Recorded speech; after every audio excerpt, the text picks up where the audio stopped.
Sports TV, man. That's my dude. I rolls with him. You heard what the man said. It's Flight Sports TV.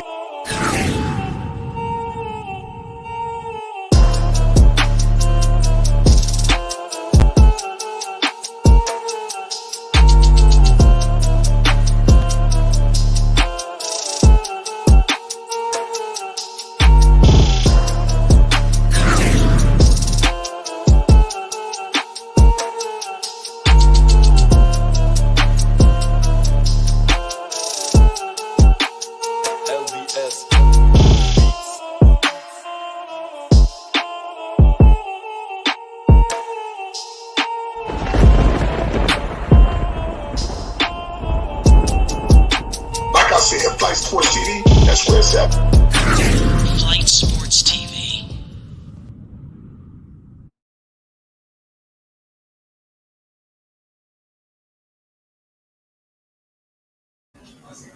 What's going on, people? It's Flight Sports TV, man. I appreciate everybody out there for checking with me. You already know we back with another one. We got a post-game report. We in the middle of a game right now. There's a commercial break. It's a hell of a one. Luka Doncic came to play. The Golden State Warriors have cut into that lead. The Mavericks look like they was on their way to a serious onslaught here, ladies and gentlemen. It's star-studded all over the floor. We about to get into it now. It's the post-game report. Everybody hit that like button and most definitely hit that subscribe button. It's Flight Sports. We got all access. What's the deal, Dex? Talk to the people. We live. It's Flight Sports. We're getting started. Yes, sir. Shout out to Flight Sports TV. Shout out to the panel. Shout out to the chat. You already know Flight Sports TV is a machine. Tonight's game looked like it's a tale of two tapes where Dallas Mavericks dominated the first half, and it looks like the Golden State Warriors is going to dominate the second half. And right now, the Golden State Warriors is up 5. So they came all the way back from a 14-point deficit.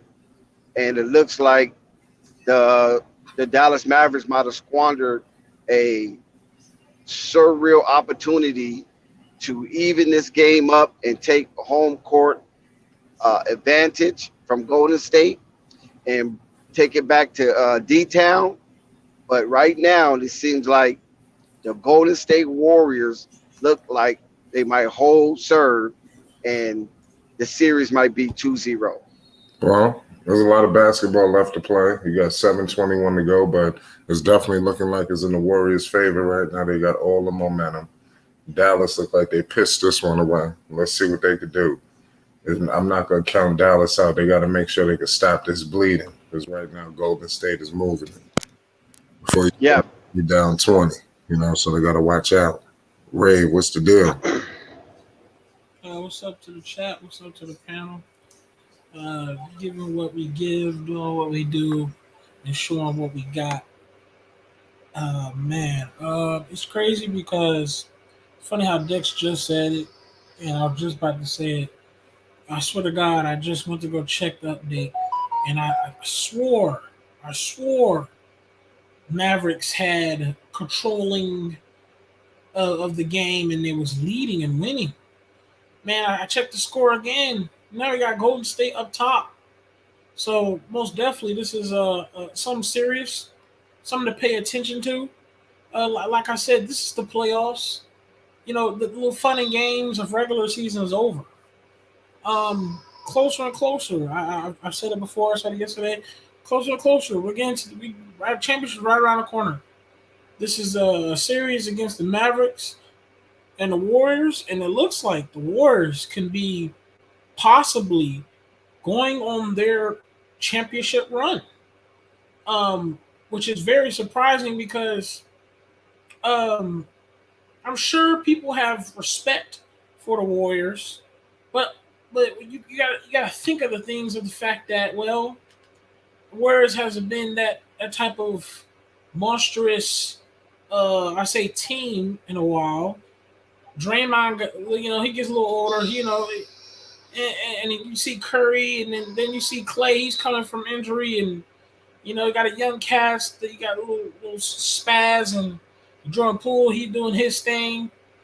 and you see these younger guys. So you don't think too much of it. You don't think the Warriors is a possible destination of a championship, but they are.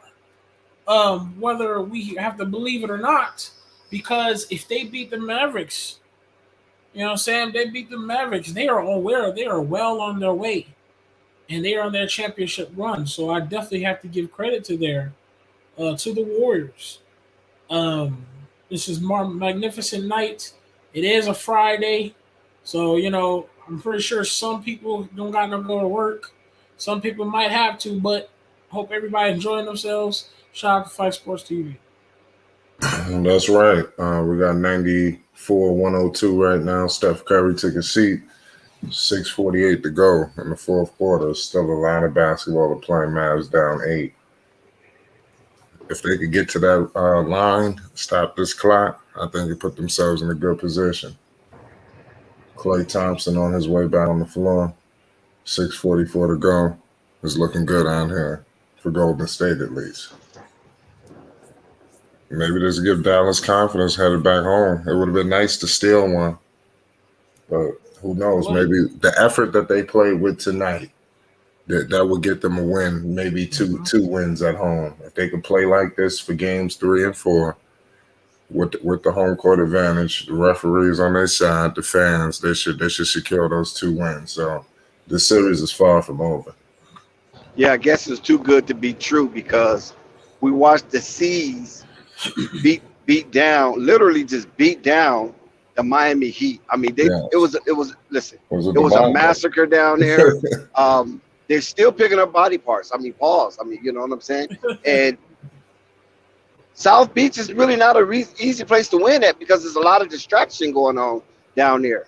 But the C's, they came in, they conquered, and right now they in the driving seat.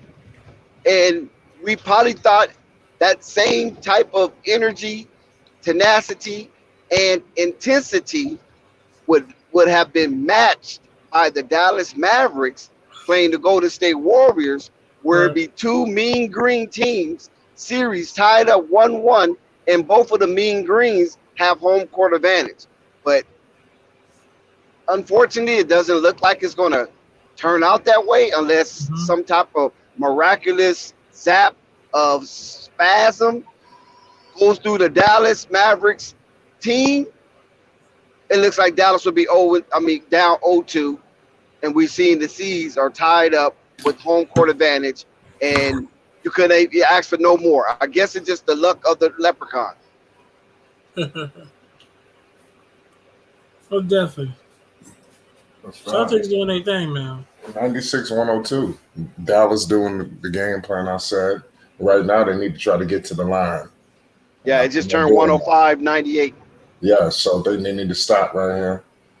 They almost got one with Draymond. Steph is on the bench this time to capitalize. They're leaving Draymond wide open. Cash. Draymond always come through out of nowhere.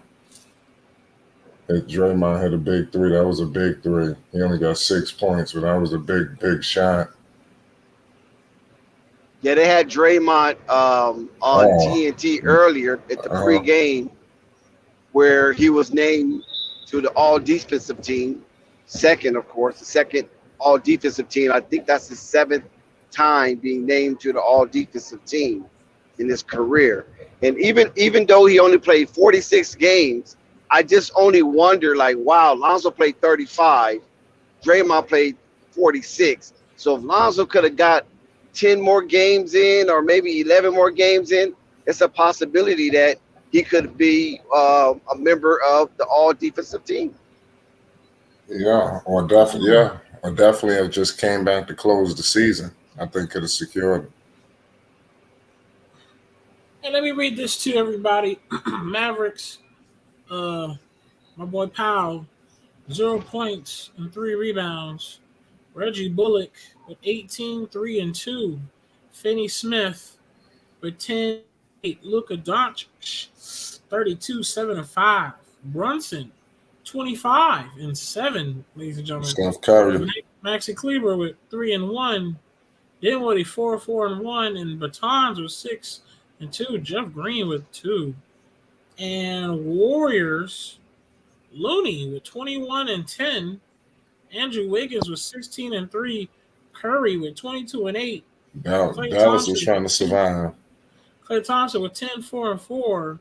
Draymond with 6-4-6. Poole with 19-5-1.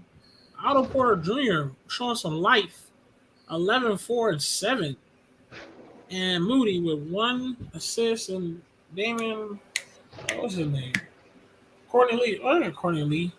Anyways, that's what's going on with 107-98, ladies and gentlemen.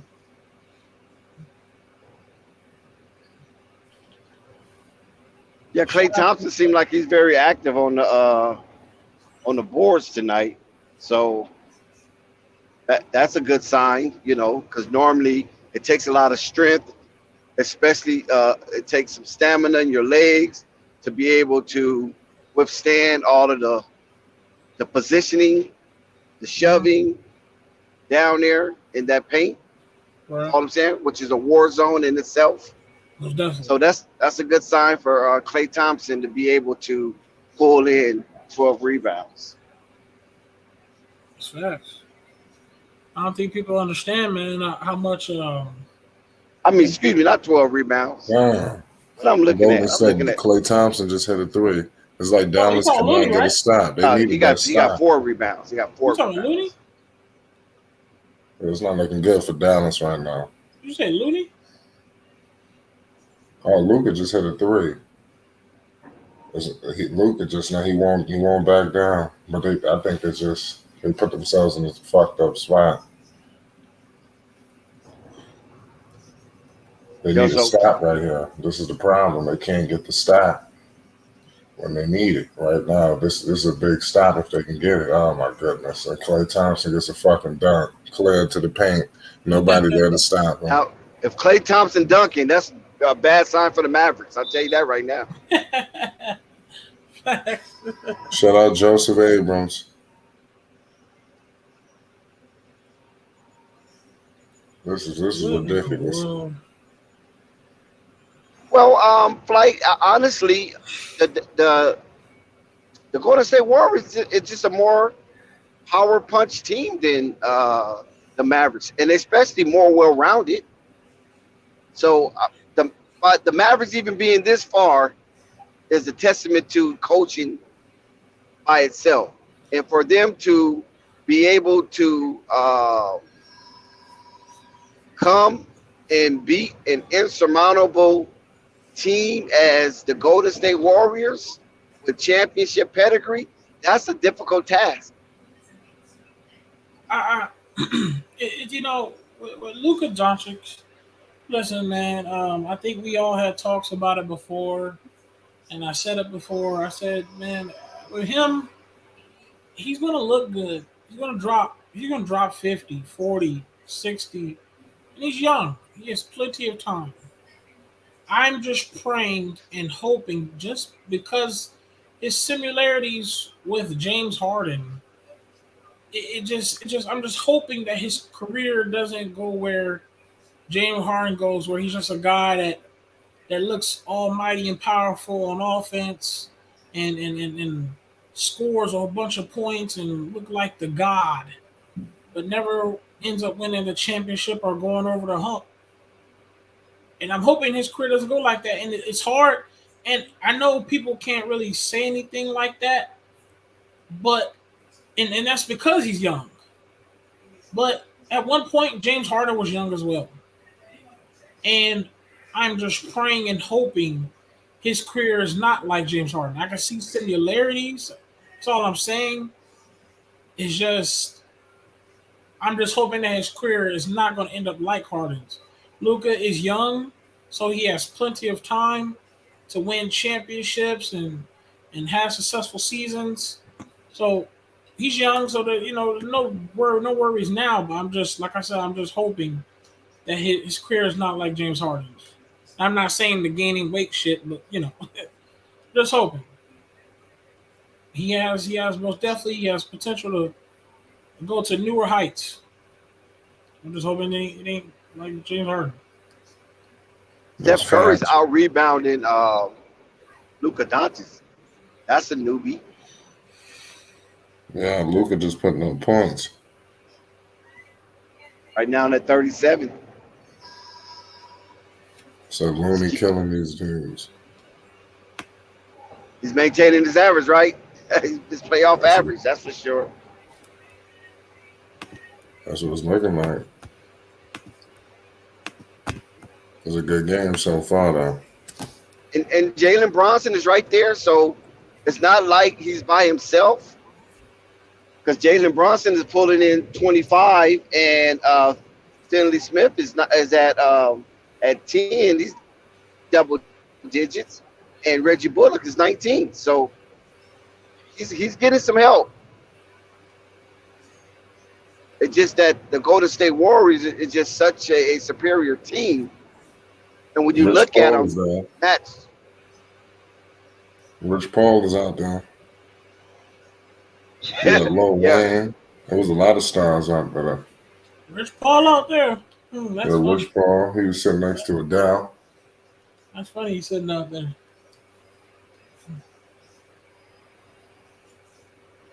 Oh my goodness, Luka just hit another three. I just think they down too much. They can't Yeah, get they no down 8. snaps. 6-point game, they can't get a stop. Watch they get something easy. I got 114, They 106. always getting a fucking layup. I got 114, 106 too. This dude just got a layup. They cannot get a stop. They are not gonna be able to win trading shots. And they taking tough shots. It's like Luka taking tough shots. And he gotta make them just to keep him in the game. Jalen Brunson, okay. 108, 114. Steph Curry passed half court guarded by Bullock. They need to get a stop. I'm telling you, Dallas can't buy a stop. Crazy. This dude, I swear to God, they got like 30 layups in a row. I'm telling you. Well, definitely. Everybody tune in, hit that like, hit that sub. Y'all already know what to do. It was layup after layup after layup. And they Well, scoring. Luka's playing against 3 All-Stars, like. Yeah. But I mean, even some of the bombs, it was getting layups. So that in itself is overwhelming. Luka's the only All-Star, but over across the aisle from Luka, you got Curry, Wiggins, and Draymond Green, and we already know what Klay Thompson can do.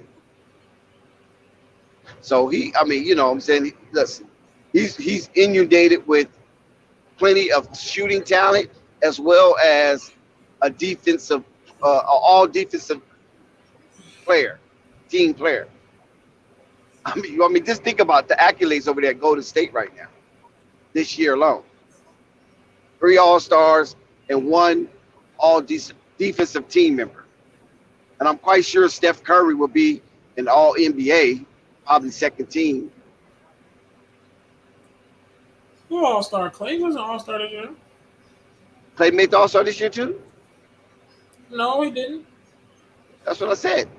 Wiggins, Curry, and Draymond. Oh, Draymond did make the All-Star. Another layup. He sure did. Hey, Wiggins sure did make an All-Star. Draymond. Not Wiggins. I know Wiggins was a starter. Draymond, really? I forgot Draymond little 5 points. They got nobody to protect the paint. That's rule number Wiggins 1 for and Dallas Curry in the offseason. was They need starters. rim protector. Yeah. I forgot. That's the thing. That's the thing you lost with Porzingis. That little 5 points per game made the All-Star. That's funny though. That's funny. When you lost Porzingis, I guess it might have opened up the floor, gave more people opportunities, but you lost that interior. If Porzingis was out there, them dudes ain't getting 30 layups like this back to back to back to back. It's just not happening. And I'm not even a Porzingis fan. I'm just stating the facts. This dude, none of these dudes, they don't even got nobody out there who can. This dude Cleveland, man, that's crazy. He's out of place out there, Hey man, and they're looking at missing this free game, throws. They're not giving themselves a shot. Warriors should win this. All they got to do is continue to play smart. Just finish this game. Don't be stupid. Make sure you hit your free throws when they foul. And I feel like Warriors should win this game. When it comes to the Mavericks, you can still fight. I mean, I guess you can, but I mean, I give it. I mean, I expect the Warriors to win this. I'm hoping Warriors can just continue to just be smart, hit your free throws when they foul you, finish this game off, man. Pretty much. Facts. Luka Doncic missed the three. Facts, Isaiah Jordan Poole is the truth. Facts. That's my entire. Oh my God, Steph Curry just gave the dagger. Jordan Poole is the truth. Hey, man, that's the next up and coming. It's like 32 points, 8 rebounds. Reggie Bullock hit a three, but it was over. Dallas put themselves in the hole that they couldn't climb out of.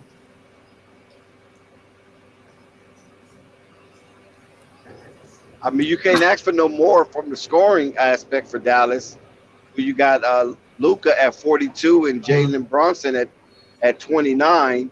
Your Reggie Bullock at 18. Yeah. So, I mean, the scoring is pretty decent for the Mavericks, but the rebound to assists, they're getting killed. I mean, Dallas, Golden State Warriors is out rebounding them and out assisting them in double digits.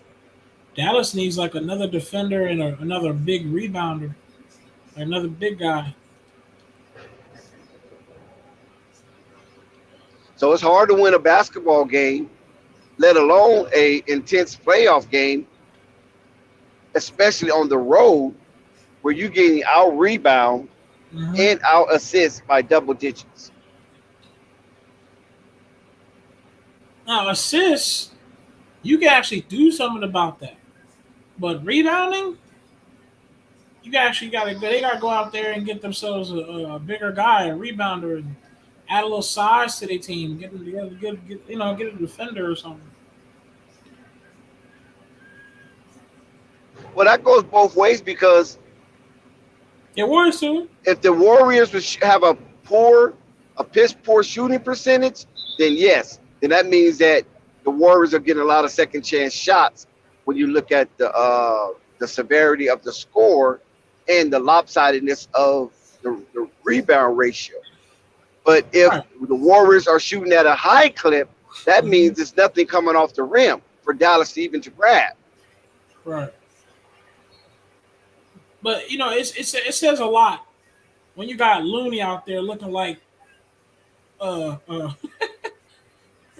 got Looney looking like freaking who's an amazing rebounder, just straight up rebounder, man. You got Looney looking like Charles Barkley with some hot. I mean, come on, bro. You got him looking like Looney looking like Dennis Rodman, man, out there. Like what? 21 and 12. Come on, bro. That's what I'm saying. And shout out to Looney though, because Looney shout out Flight Sports TV, so I'm good with him. He should have 60 points and 60 rebounds. He cool, but you still shouldn't be getting killed by no Looney though.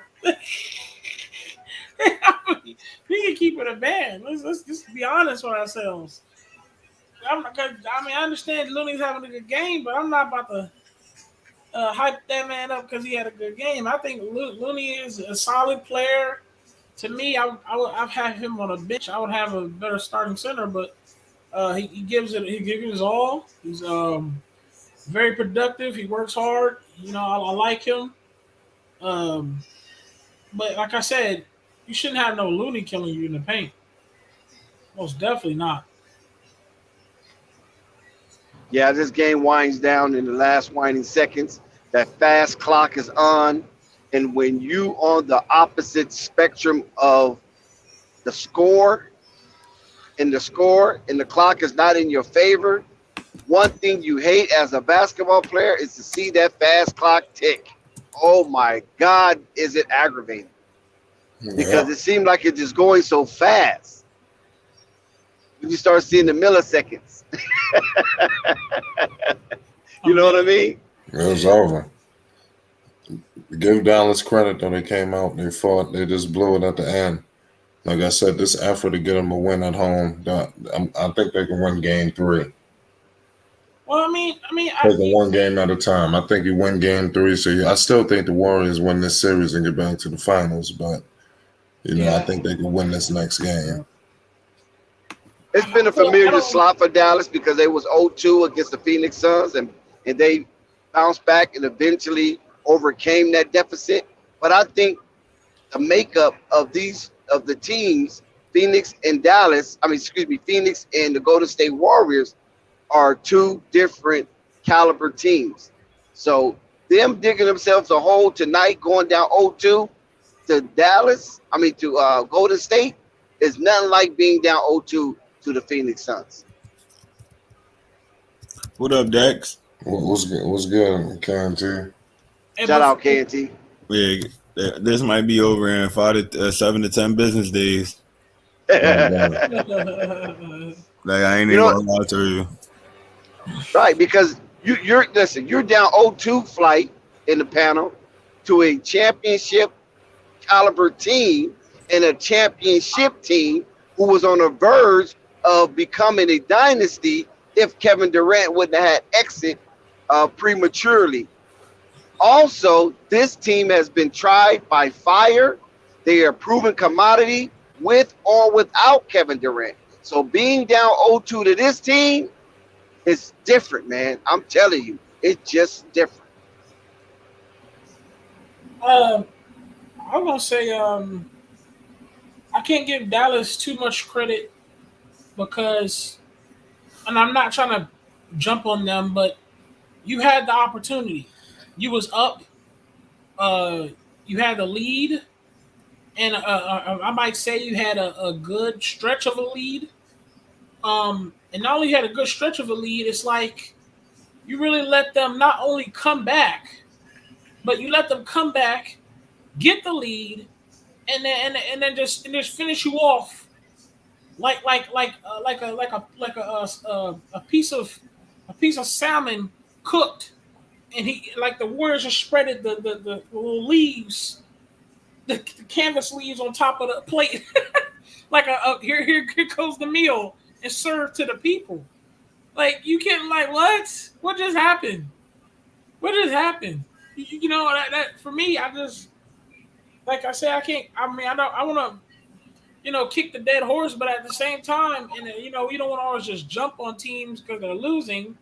But it's like Mavericks, you had a lead, you had an opportunity, and you not only gave it up, but you let these guys finish you off.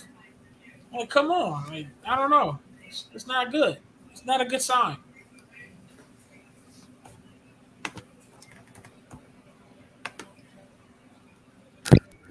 What's good, Marvin? Nah, you heard me, Flight. Shout out. I'll hit my mic. Shout out to the panel. To the this was what y'all think about this game, man. Shout out to Jordan Poole. Dropped 23 off the bench. Dallas blew this one. Yep. It's over now. This was their one game. They just took it from 5 to 4. This is over in 5 to 7 business days. I was trying to say 7 to 10, but they going home in 5 to 7.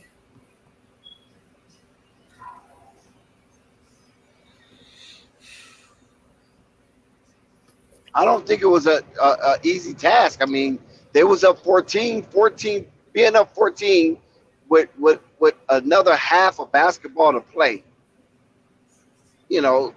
24 minutes, that's nothing. we know basketball is a game of runs, it's a game of momentum, and 14 is just not a place that you can just consider a safe haven, I agree. especially with a team like Golden State. I mean, because they can score in barrages. They just could come out and they hit 4 3-pointers in a row with Yep. ease. 100. So that lead could be erased immediately and totally evaporated, and that's what basically happened. The Golden State Warriors came out, made their adjustment, totally evaporated that lead, pulverized Dallas. They were shook. And when you look at the picture that Flight have up there right now, that's how Luka was feeling. Like he was just in the stars. They was hitting him from the left to the right. He couldn't even go rebound. All he had to do was score. He couldn't be the Luka that he wanted to be. Look at his assist numbers. Everything is down except his scoring. So they basically made Luka a one-dimensional player. And if you make Luka a one-dimensional player, it's very, very difficult for Dallas to win a basketball game.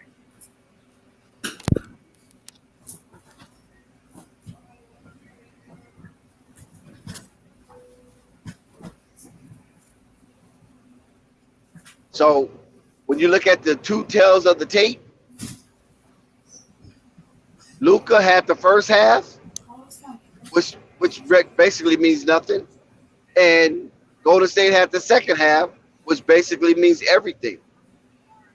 So Jason Kidd's going to have to re-galvanize his troops. Jason Kidd is going to have to rally his troops back down in D-Town, and hopefully they respond. And whatever Jason Kidd says from a championship player himself, whatever he says, I hope it resonated with Dallas and they could be the mean green team they was in the first 2 rounds of this playoff.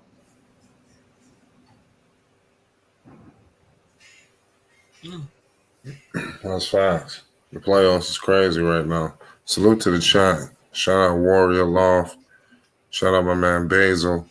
Shout out Rap God. Salute to everybody out there. Rap God said it's easy to force Luka into being a two-way player. He'll run out of gas. Man, Luka don't really play much defense. The Dallas as a whole don't play no defense. They expected to beat them from scoring, even in the clutch, like in the fourth quarter when time was waning, they could not get a stop. They needed a couple of stops, a few.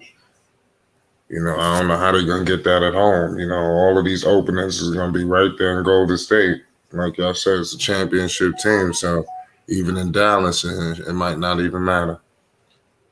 But they are going to get some breaks. I'm telling you, if they bring this intensity to what they played with tonight, they'll win these next 2 games. So don't count Dallas out. I think we're still in for a long series. I know some people think it's over at 5 or something like that. I think Dallas might. Don't be surprised if they win these next 2. Exactly. I don't think it's over just yet. You know what I mean? They have to lose one of these 2 games in Dallas for me to wave the white flag and just listen. I already know that the Warriors are the superior team here, but the mindset of a Jason Kidd and the IQ of a Luka and talent of a Luka and Jalen Bronson, I just believe they can make this series competitive. I'm hoping they can make this series competitive because I'm really cheering for Jason Kidd here. I think that he needs to be a championship coach. You feel me? He can bring that type of championship caliber as a player. Hopefully he can instill it in some of the mindset of the players who have not tasted that. And I believe that's the all Dallas roster.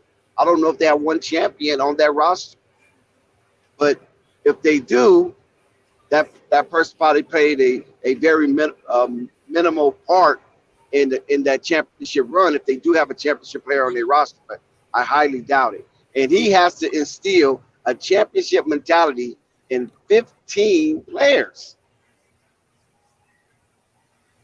Yeah, it's not easy. You guys, tonight, everybody, the Warriors have beat the Dallas Mavericks 126 to 117. The Warriors are now up in the conference finals 2-0 against the Mavericks, and the Mavericks are 0-2. The final stat lines for everybody was Powell with 0 points that entire game, with 3 rebounds. Reggie Bullock with 21 points and 3 rebounds. Finney Smith with 10 points and 8 rebounds.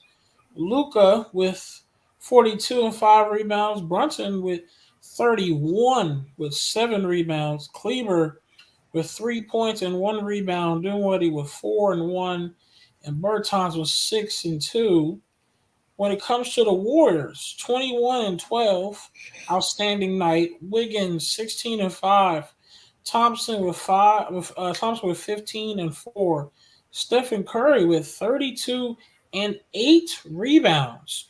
Draymond Green with 6 points and 6 rebounds. Jordan Poole, as we know, a young guy, 23 and 1. Otto Porter Jr. showing that he still has life in the NBA, 11 and 7. Moonday with 2 and 0, man. So that's the final stat lines for those teams.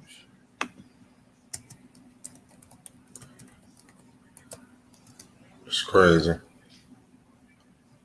Does anybody believe Dallas got a shot, or it's just me? Oh yeah, I believe they have a shot. Like Ray was just reiterating the stat line on the box score. You can see that the Dallas Mavericks final score was 117 points. So that's not bad. That's not bad for 4 quarters, 117 points. But what you also notice is that out of Dallas 3 players, Bullock, Luka, and Bronson, they scored 94 points out of those 3 players. So 94 points out of 117. That leads 27 points. Yeah. 27 points for the remainder of the players that participated in this game. That's a lot of disparity right there. And then when you look down at the assists, Dallas Mavericks only had 22 assists. That is very subpar. So that means it looks like a lot of ISO ball was going on, or somebody who just wasn't sharing. And I think Jason Kidd probably would address that at the next time he get his troops together at one time in one place in one location. That 22 assists in 48 minutes is unacceptable for this type of a team where they don't have the type of players that just can go out there and just do their thing night in and night out, game in and game out, quarter to quarter, minute to minute. They have to whip that ball around. They have to basically keep the Golden State Warriors honest with every single player that comes on that court and participate in this championship series. Dex, I got a question for you, man. And the panel, do you guys think Jason Kidd kind of dropped the ball on this one? Did he let the game get away from him? Honestly, no, I don't think he dropped the ball on it because, like I said, the score is 117 or 126. That's a 9-point game, so that's very winnable. It was within single digits, and a 9-point game, that's only 3 possessions. So you telling me if he loses 3 possessions, he dropped the ball on it? I doubt it. No, what I'm saying is he didn't call a timeout in time. He let that lead get away. Okay, for one, I mean they had the Mavericks was up, okay, and they had a outstanding, not outstanding, but they had a good lead to where all they had to do was build off that lead and keep the Warriors in this frantic mode because the Warriors had to come back. And the fact that you let them do that, it says a lot about the team necessarily because what's his name? Dex talked about it. The rebounding. I mean, you got Kevin Looney out here looking like Dennis Rodman. That's not good. I'm not saying Looney ain't, but I'm just saying you got here Looney doing his thing. And Looney out here getting buckets and grabbing boards or snatching it like it was nothing. Maxi Kleber, I read off his stat line tonight. 3 points and 1 rebound. What was the other guy for the Mavericks? Powell? He was literally 0 points, 0 assists, and 2 rebounds. And those are your big guys. Yeah. I'm not saying. I mean, when you got Brunson. Brunson had more rebounds than your big guy. You telling me Brunson got more rebounds than your big guy? That's not good. Reeve, the problem was the bench ain't performed. Then Willie got to give more than what he giving, bro. I mean, yeah, that puts into a fair too, but the starters had them by 20. The starters had them by 20 when they took. Yeah, I agree. When they set them out, man, them people ate that lead up, man. The bench ain't do nothing, man. But I feel you on that. But your starting center and backup center cannot have a combination of 5 total rebounds together. All that I agree with that. All that's understood, but they play with I can't even think of that boy's name, but they play even though they don't have no production, man. They was winning. The starters was winning. They was. Their production looked bad, but they was winning. Then Willie got to put up at least 16 a game for them people to win. He put up 16, they win the game. He put up 4 points, and they sitting Luka out, and they sitting he gonna have to make adjustments with that. Luka and Bryson out together, and putting Dan Willie in there, and he ain't producing, man. He can't get him no points, man. So yeah, I mean, you feel like he should most definitely manage Luka and Brunson a lot better. That's the only way he gonna win. Because if you play both of them together, you taking points off the board. But when you put both of them now, you don't have no points on the floor. Period. The other dudes wishy-washy, man. The other dudes wishy-washy. At least you got a player you can play through if you keep Bronson on the floor. Can't play through with it like that. Then Willie. So Sky, they should stagger the minutes between Luka and Bronson. They're gonna have to. Yeah. Well, Golden State got points coming off the bench. Yeah, they got to match Poole, man. Somebody got to match Poole and Klay Thompson. Because they're going to have one in the float, Curry or Klay Thompson with Poole. So somebody got to be able to at least keep them in the game. If the starter's putting you up by 20, bro, there's no reason why you shouldn't be able to at least maintain that lead. Like, nah. Right. At least don't drop. So, what's that? Precipitous. Damn, my tongue is tied like a mug. Precipitous. Hey, it's okay, man. Listen, Dex. I can't even say the word. Dex, it's okay because we said this before. This is all raw reactions. Raw. We don't plan this. We don't make this up. You know what I'm saying? It happens. We go with the flow. I got me up too damn late. I'm just gonna tell you what it is, man. Shit. It's a Friday, you know. It's hard. It's hard for me to warm up this time of night. I take naps, man. It's Friday, man. And Reed, like you talking, man, my bad, man. I had all kind of issues, man. I had to take care of some business on the line. Trust me, I felt it. That's why I didn't call you. Yeah. Friday is drunk, man. Dealing with real life issues. Precipitously. That's the word I'm looking for. There we go, Flight. See, you help me out there. Yeah, that's the it shouldn't drop that. It shouldn't drop so. Damn, I forgot it already. That's fast. See, the dudes can't even take a break, man. The dudes can't even. I just said it. I forgot how to say it already. Me personally. Yeah, Sky, what's good? You personally, what happened? When you tell me, do they have a chance? From what I saw tonight, yeah, they got a chance. Told you. They should have won tonight, though. I'm gonna put it on the coach in the night, though. What? They should have won tonight. Yeah. No, how you gonna put it on Jason Kidd? Because you get away, right? This what you don't understand. Y'all about to hold on. Let's start talking. His timeout's proper. Man, you don't, I it ain't think even you, about the timeout, man. You can't sit Luka out like that, man.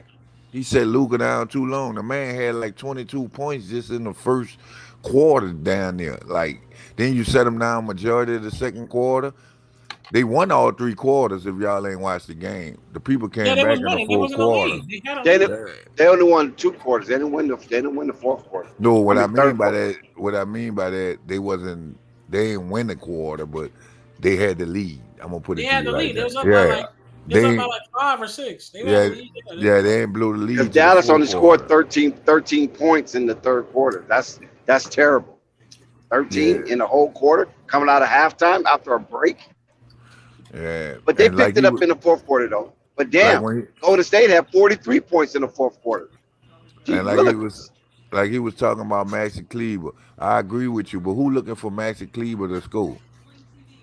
Well, See, ain't it ain't. nobody had a problem with It, his ass but earlier, and now no, but y'all I starting mean, to see the listen. I problems. mean, listen. It's not everything is scoring. And the reason I brought up Maxi Kleber is because um, zero like you're productive on the court really helps the team out, and you don't know who you giving a break to. My man Maxi Kleber's stat line was literally 0, 0, and 2 rebounds. That's horrible.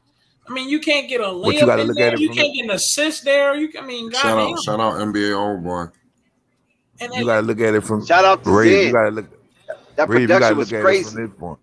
When you Crazy. looking at Maxi Kleber, he a starter, so he playing with the starters, and you wondering why Looney had so many rebounds because he playing with the backups. but Pow too though, he did the same thing. You Man, get what but I'm saying?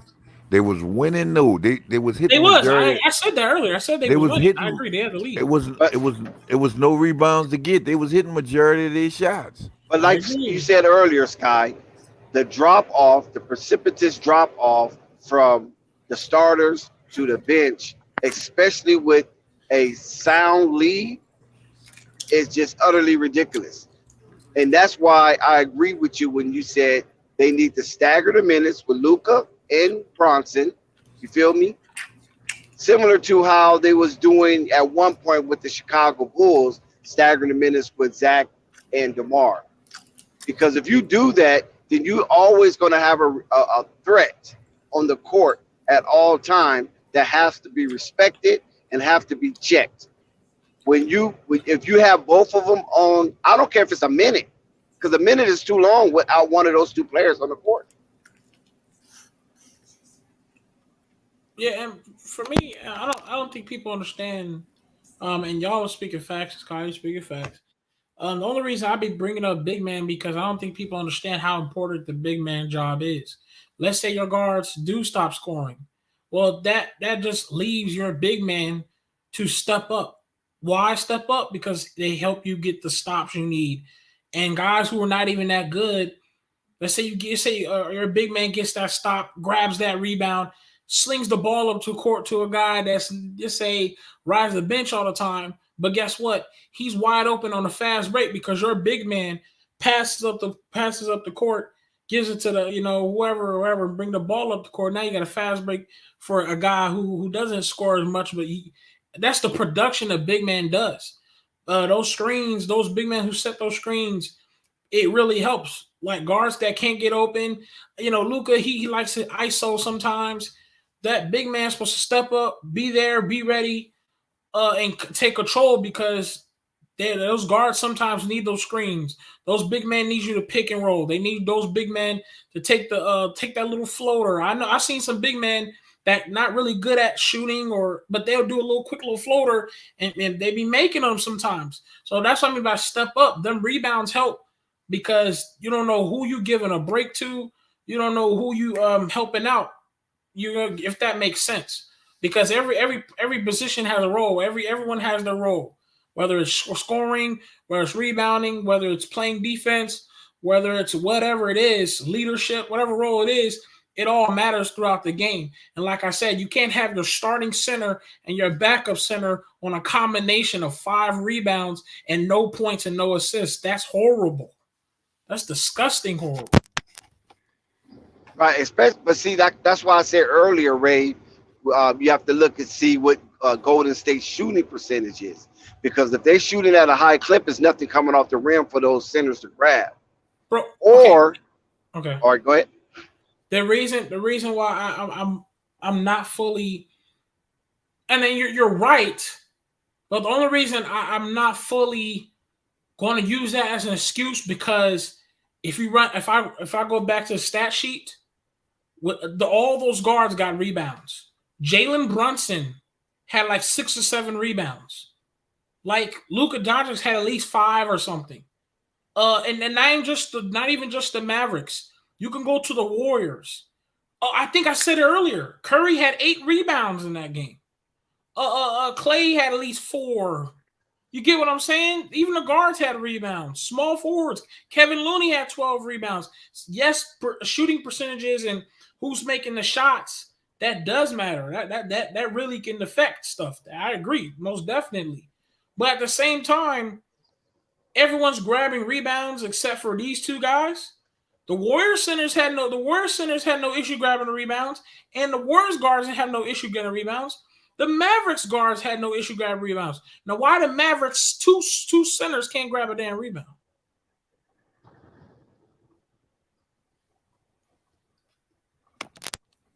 And not even a rebound. They can't even get assist, a point, nothing. A good point. You see Charles Barkley out here with the Dallas Mavericks jersey on, they looking crazy. Yeah, Charles gonna listen. Charles gonna bring bad luck. Okay, that's slut rock. Look at Charles like that. Big ass slut rock. That's all Charles is. Charles. Whoever he cheer for, you need to catch him 5 minutes before the bookie closed the line. Because whoever he cheer for, you automatically put everything you got on the opposite side of his juice. Especially if he make one of those guarantees. Yeah, exactly. I guarantee. Yep, I guarantee you the Bulls will win one at home. I guarantee you that. Back in the days, he used to be right, though. I don't really recall him ever being right, to be honest with you, when he guaranteed. Yeah, I remember people used to be like, "Oh no, don't guarantee nothing. Don't guarantee on us. Right, so guarantee on the other team." You know what I'm saying? It's say guarantee the other team, don't guarantee us. Yeah, he guaranteed the Bulls. We should have told him no. Yeah, he talking about the Bulls gonna win one at home. Man, made us bad, man, dude. See, you know what? That's why the Bulls lost. I blame Charles Barkley. Tomorrow ain't gonna let that happen. I'm telling you. Watch. I guarantee you they bring one at home. Thanks a lot, Charles. That's the understatement. Lose is an understatement. I guarantee you Lakers gonna make playoffs. Listen, let me tell you something about them Lakers. All right. LeBron is gonna will Anthony Davis. I know we call him street clothes, but he's gonna will Anthony Davis to play a couple of more games down the stretch. And Russell Westbrook, I guarantee you, Russell Westbrook is gonna get it together. Right, facts. That's facts. Teamwork Suns would have been a way better matchup. That's facts. That's why the Suns choked. Chris Paul and the crew. They know this should have been their series. The Mavericks shouldn't be here. That's crazy. If the Warriors win a championship, you know how bad Kevin Durant's going to look like? Because the Warriors are going to prove, here we go, but we showed you that we can do it without you. Like we said, you need us more than we need you. You get what I'm saying? Yeah. And a lot of people was like, well, no, Kevin Durant still did his thing. And we're like, bro, but the Warriors were still a high-power team. They didn't need you like you think. Yeah, they could use you to make it even powerful, but you need us more than we need you. You're the one who need the damn ring, nigga. You know what I'm saying? Right. Dex, you there? Yep. You want to go ahead and tell these beautiful, beautiful, beautiful Americans what we're striving for on this fundraise? Oh, actually, we have to suspend that for right now, Rave. I was going to bring that up. We are actually suspending the fundraising because there has been a hiccup in Flight's travel plan. So we basically going to have to reschedule that and put a rain check on it. And we'll probably bring it up. When are you going to bring it up? Next month? We're going to start it off again next month? Flight? Yeah, well, we'll talk about that. Yeah, so yeah, we're going to suspend it for now, but you can still donate if you want to donate. But officially, the fundraiser has been suspended for now because we have to reschedule the dates because the time that we had set and agreed upon, it was a hiccup with flight and hell, shit happens. You know what I'm saying? And so, but what's definitely going to happen, we definitely going to do it. Everybody is on board. They understand what happened, so we're going to push it back or yeah, push it back a little bit. So in June, starting of June, we'll probably ramp this up again till we get another confirmed date because the date we had confirmed is no longer valid. Oh, word. Hey, it happens. Life is life. Life is life. It's one thing we cannot change, and that is life. We all have to do our own things, you know. And you know what? And I'm gonna tell you like this: it might have been kind of good in a way because now we have a little more extra time to try to generate some cash flow because the fundraising was good, but it was slow. Well, And I don't think we was going to meet our goal within that time anyway. good point. So, you know what I'm saying? So it's better earlier than later. You don't want to get to the deadline and then all of a sudden it doesn't work out and then people looking at us like we ain't committed to bringing, better and higher quality content to the people. So it's probably good. It happened this way due to the fact is that the fundraising was a little slow, but we appreciate everybody who have donated. That money is still valid. It's still good. It's still going to a worthy cause. It's just that we just have to push the deadline back because of some extenuating circumstances on flight in. And listen, flight is a guy, right? He's our guy. So when he's right, we right. So let's get them right. Like I said, you can still donate. You can still put it in the super chat or the PayPal or however you want to do it. That's still going on. You know what I mean?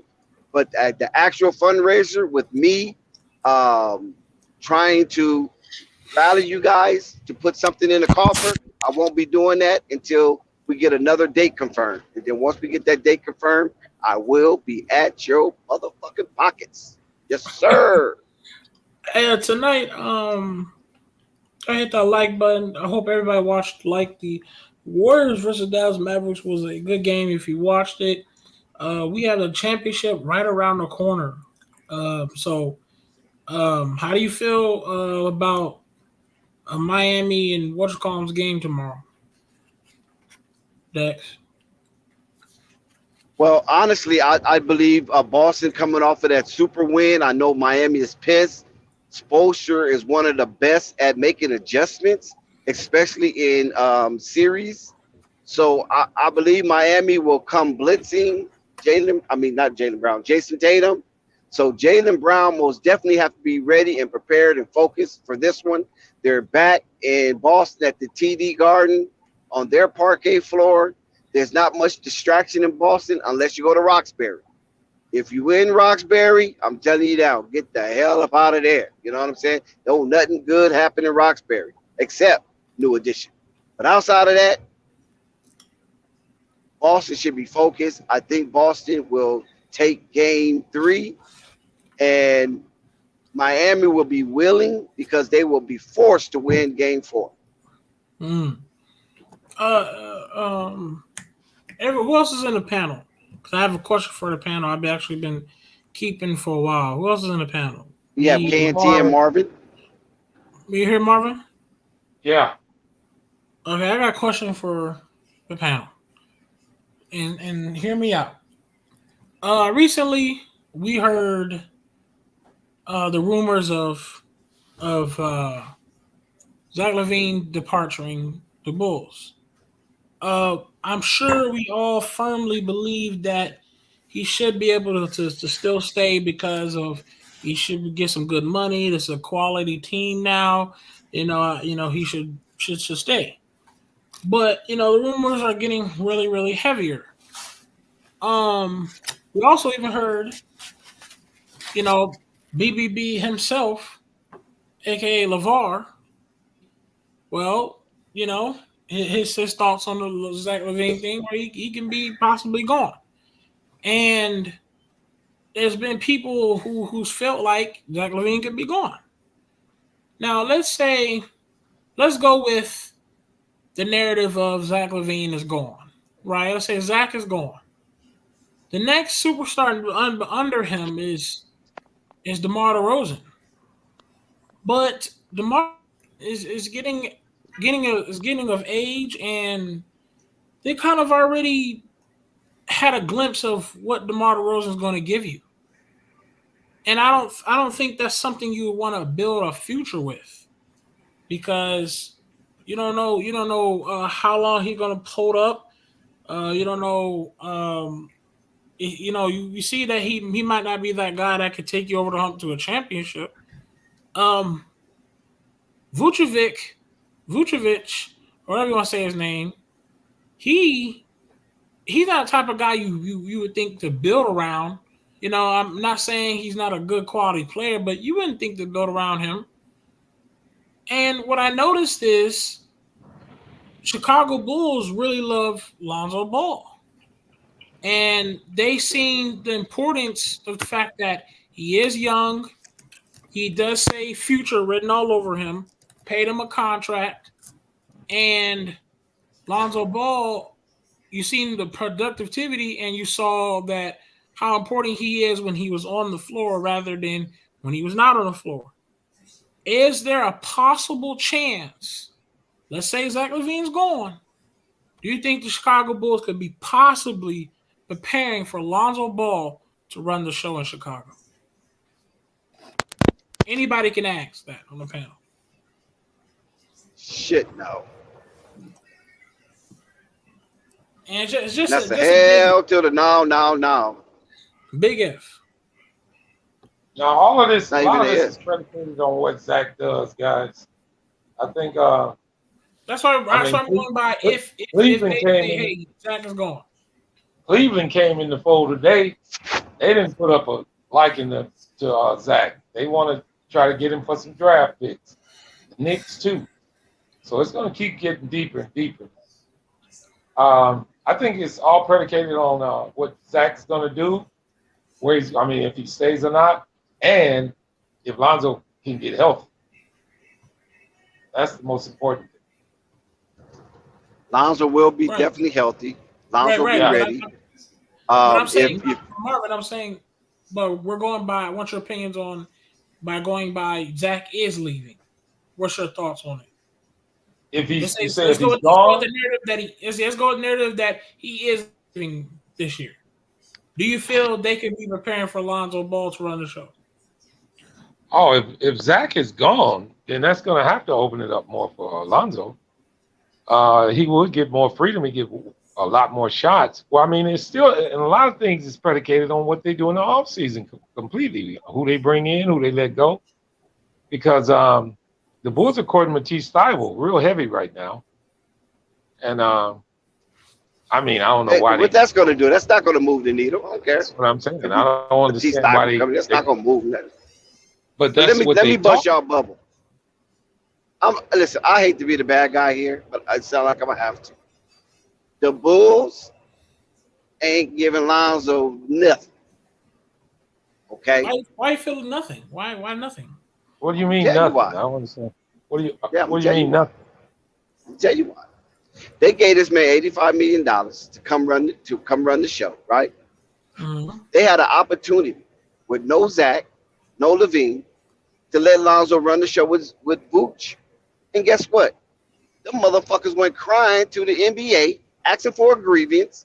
And they granted it to them, and they suspended 2 of their games. Now, I can't guarantee that Raptor game because, Canada's this whole other country, and they have their whole other rules.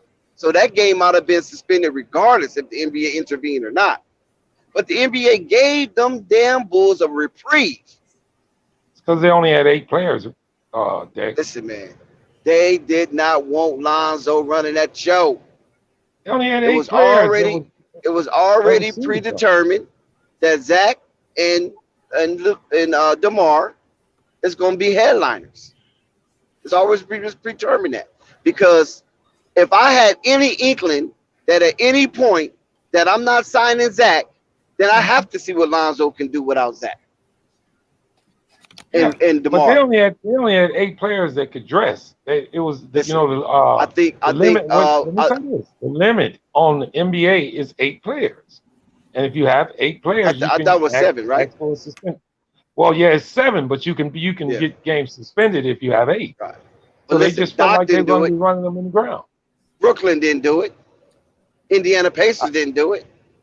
I don't know if anybody else was down to 7 and 8 players. Why Chicago out of all markets want to cry to the NBA when they had 2 pillars of their team available, and they could see a little bit of what the G League and the bench could do in a full-fledged game without having to look over their shoulders. And they dropped the ball on that. I'm not gonna get off of that. I know people, when I talked about it, people act like they didn't hear me. They try to ignore it, but now they see what I'm talking about. It hurted them. You're talking about that. It hurted them not allowing them to play that one game against Detroit. Come on. They wasn't playing Golden State. They wasn't playing the Phoenix Suns. They played Detroit. Play.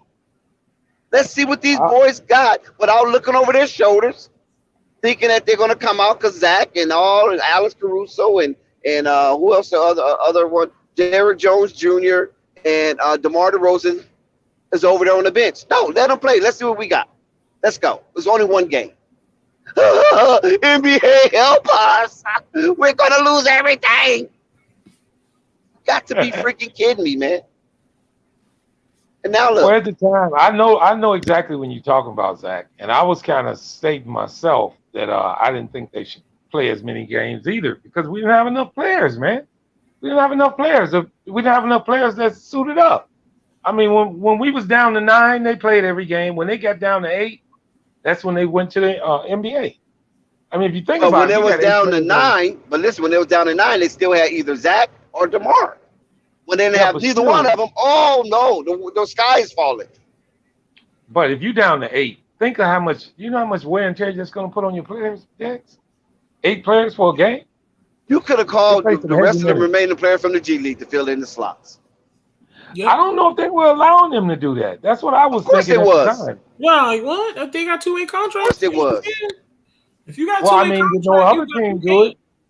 I mean, think about it. None of the other teams play with their 8. They just played. Shit, lost, win or lost, they played. Okay.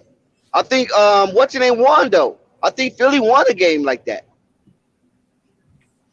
Yeah, if they got 2-way contracts, you can't say they can't do that.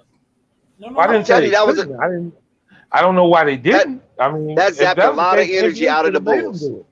That's right. Well, they can't make them do it. And if I'm not mistaken, if I'm not mistaken, Chicago in the G League has 2 athletic guys. Well, but they have to sign them though.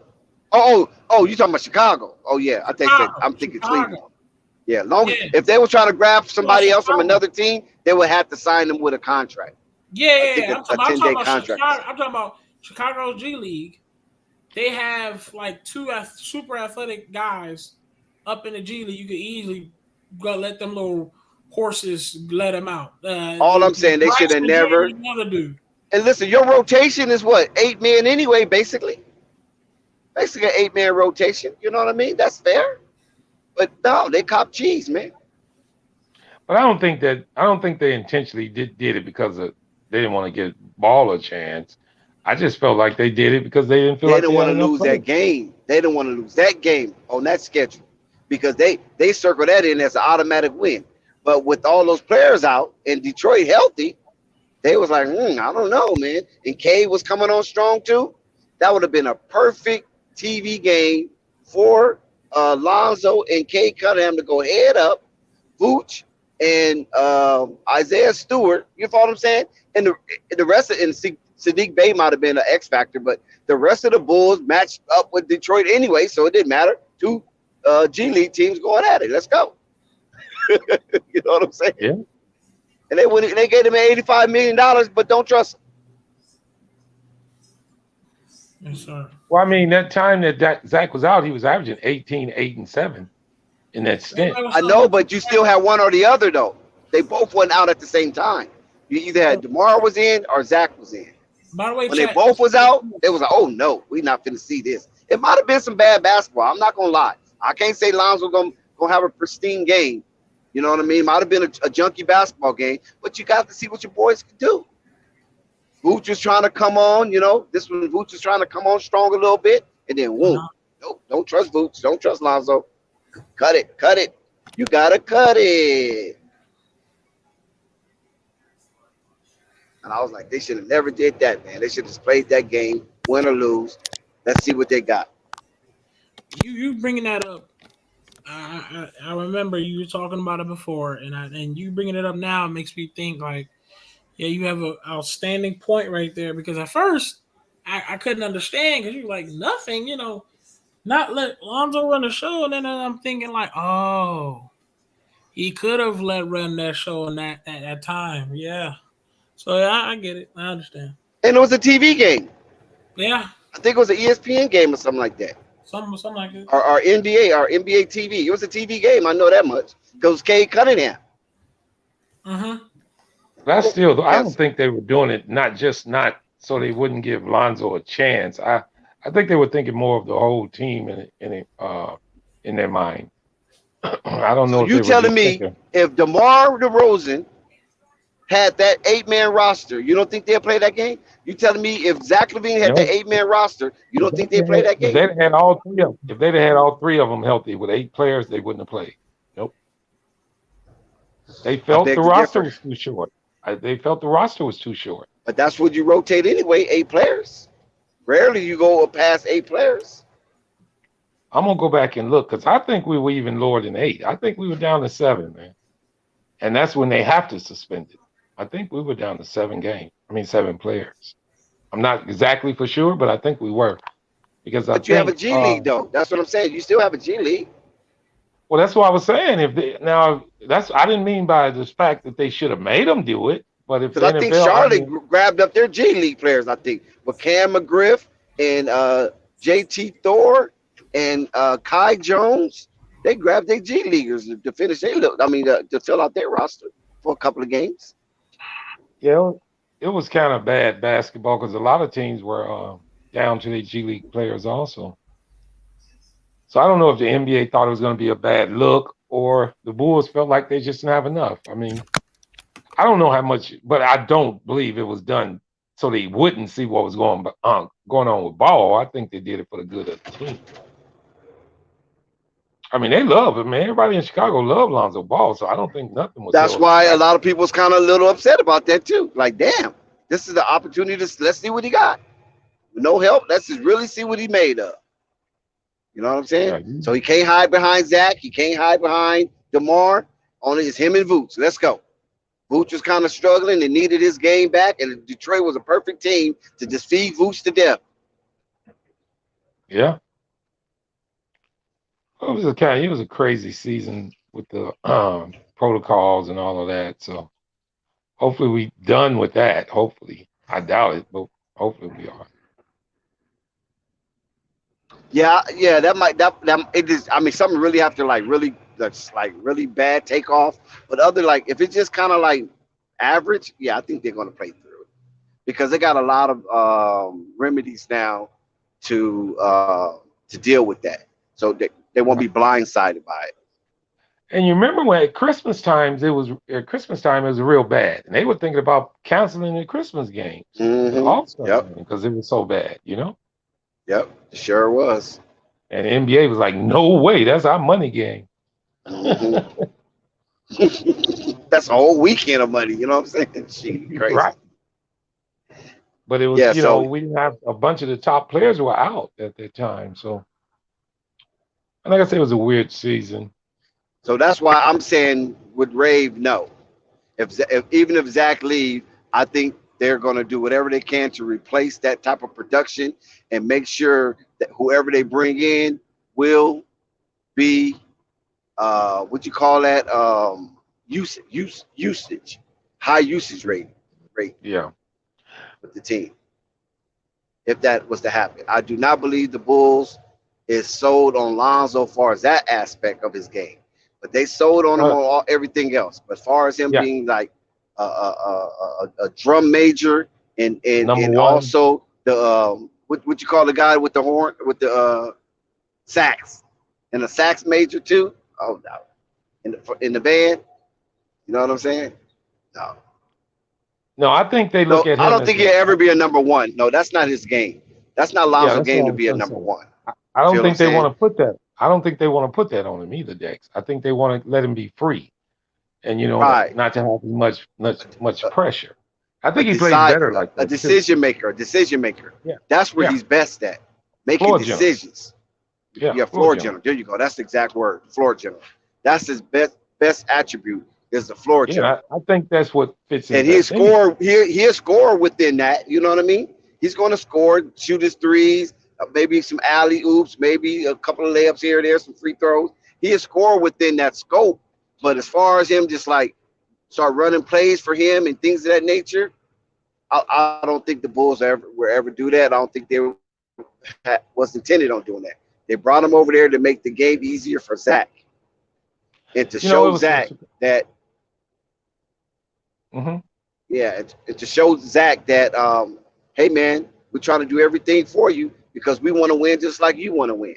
And especially it was perfect timing with the new regime because with that old regime, they wasn't finna get Alonzo that. Nope. You know what I'm saying? And you know So how by it that's being a new lose. regime, oh Go go ahead, ahead. Go Marvin. ahead. Sorry. Yeah, No, go ahead. Go ahead. by it being a new regime, they want to prove something too. They want to spend money and bring in people, you know, because when you new and you don't have a budget, when the owner says, "Hey man, get what you need," that is exhilarating. You know what I'm saying? And then they were like, "Okay, Zach, we don't have a budget. Okay, what kind of player you want? It ain't the type of player I want. I want this guy. Okay, let's go get him."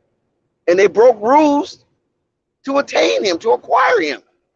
Yeah. So that shows you right there, he's coveted amongst the Bulls. So we're not worried about that aspect.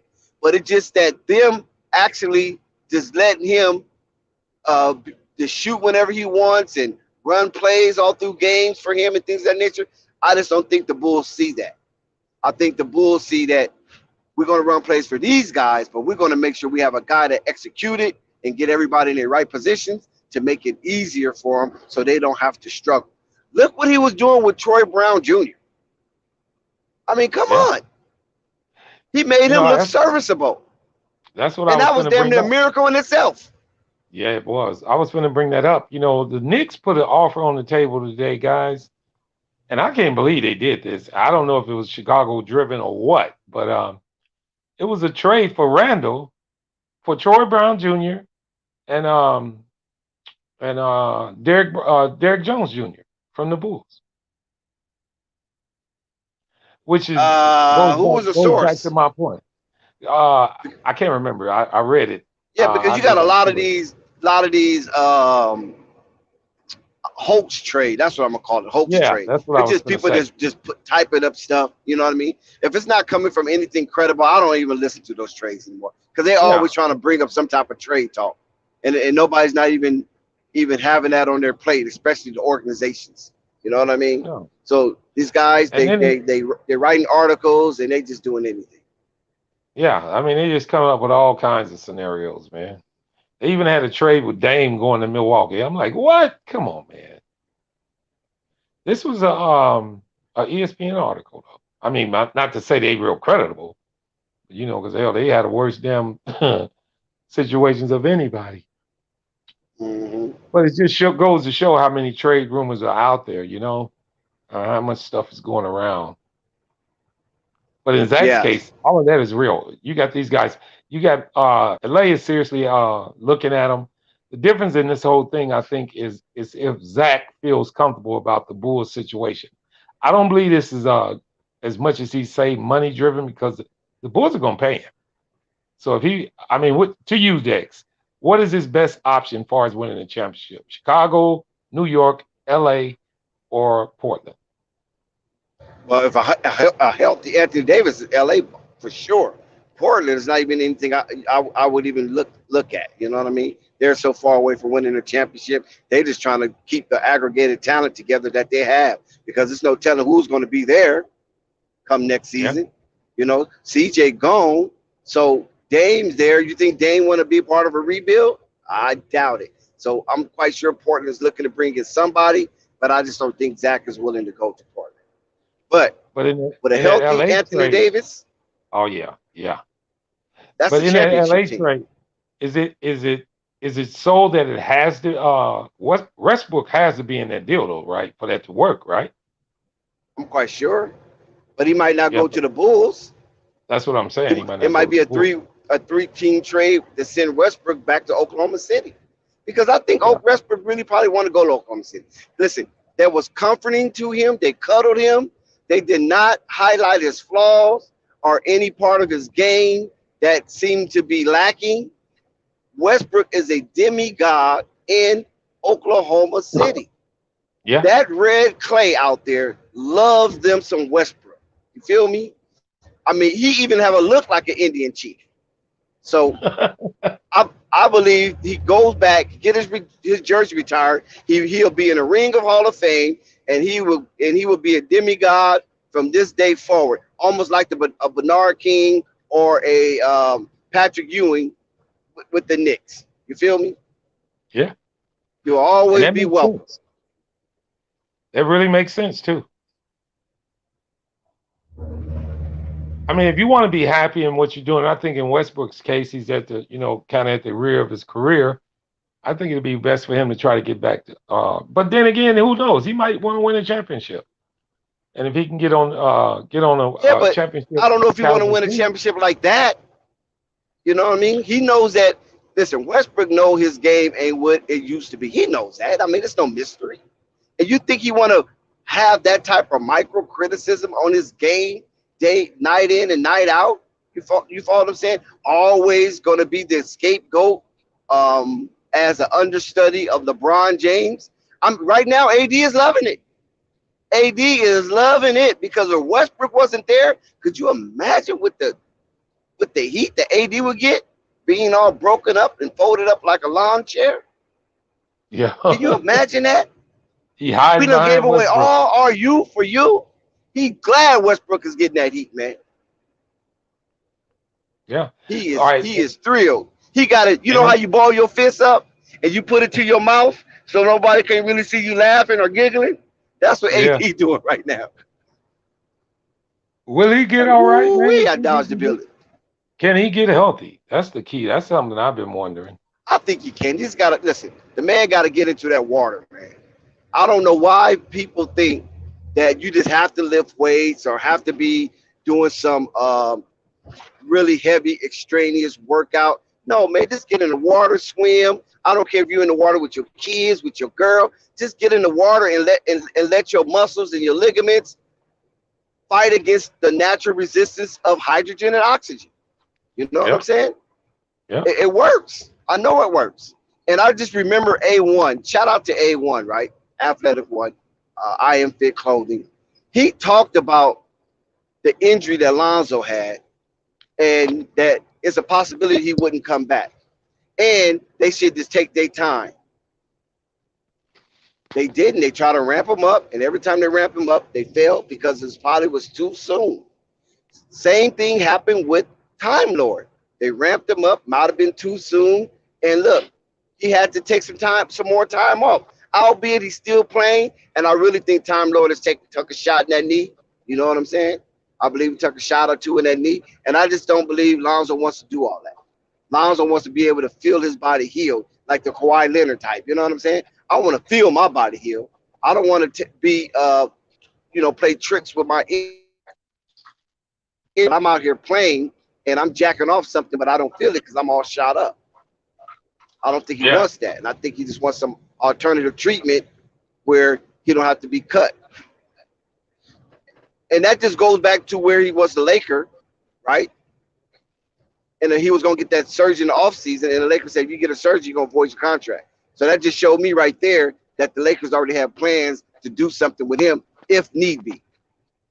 And they didn't want him to be having no type of surgery or whatever, and then the other teams requesting his medical reports and all that old type of old stuff.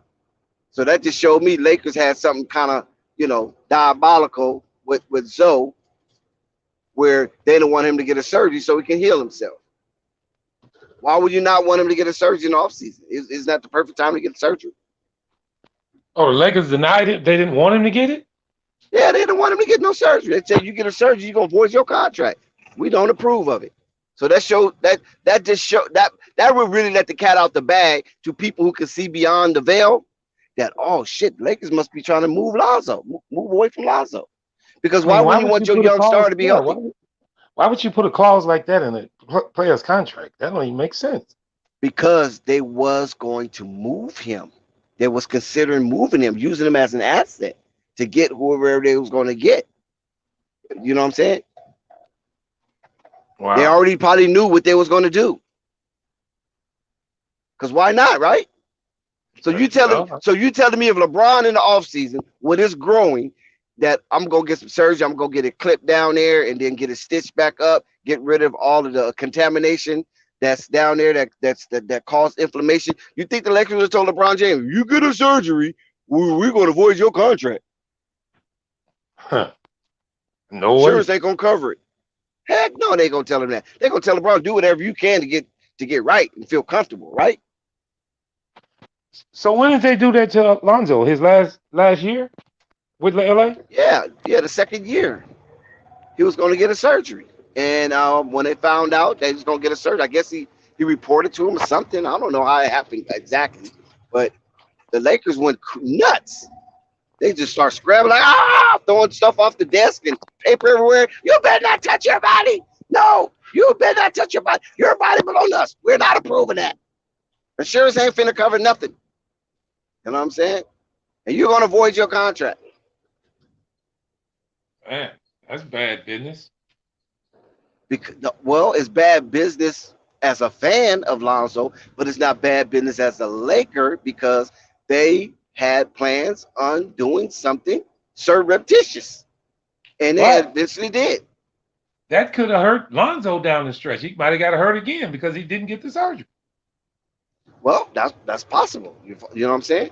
That's very much possible. Yeah, man. His agent should have stepped in on that. Well, that's very much possible. His agent wasn't Rich Paul then. I'm quite sure if his agent was Rich Paul, he probably wouldn't have got traded. You know what I'm saying? I mean, But yeah, I mean, you're not putting in an account as a player at all when you do something like that. But that's what I'm trying to explain to you is that they probably had something coming down the pike that Lonzo just wasn't privy to know. So when he was going to get the surgery, let me get the surgery because I'm tired of playing with this little pain and it's just making me look, other than myself. And it was like, oh, you made that. And it was like, whoa. What is all this commotion, hysteria for? And that's what he probably knew. Like, damn, they probably trying to trade me. Like, yep, you might get traded. Or they shopping you around. Can't trade a player under surgery. I mean, you can, but it'll be hard. That's cold-blooded to me. Mm-hmm. So, but yeah, basically that's what happened, and that's why I don't believe if Zach LaVine leaves that Lonzo. I mean, how could you even think that? Though? I mean, you really that Lonzo will really have the keys and just do whatever he want over DeMar DeRozan and Nikola Vucevic? I don't think so. I don't see that the Bulls is ready for something like that. You know what I mean? Well, I don't think they look at him like that. I don't think they look at him like that either. Nobody should look at him like that right now. Nobody. No, that's not his If you're game. looking at Lonzo like that, honestly, if you're looking at Lonzo like that, you're looking at him very wrong, and you must not have paid attention to his growth and development or his nurturing as a basketball player. Lonzo Ball as a basketball player is a giver, not a taker. He's not one of these takers, man. He's a giver. No. That's his game. He's giving won a of his pass. game. That's why he's such a good. He won a pass. That's why he's such a good locker room guy. You don't find that often. That's rare that you find a young man that got game and got bread and got celebrity. I mean, I'm talking about massive celebrity, not no bullshit celebrity, not no NBA celebrity. I'm talking about celebrity outside of the game that he's willing to give of himself to make other people around him better. This is why Magic loves this kid, man. Because he has that Magic mindset like that. You know what I'm saying? I smile when I see James Worthy make a layup. I smile when I see Byron Scott on the wing and he pulls up. I smile when I'm able to throw an alley-oop to Michael Cooper. I smile when I throw it to the low post and Kareem do that sky hook. I smiles, man. I'm Magic. And that's so. He smiles, he get hyped. If he can be on the other end of an assist and it's funky, look what he was doing with Zion. That was funky what he was doing with Zion, man. That was so crazy that the New Orleans Pelicans had the same amount of TV time as a champions Los Angeles Lakers.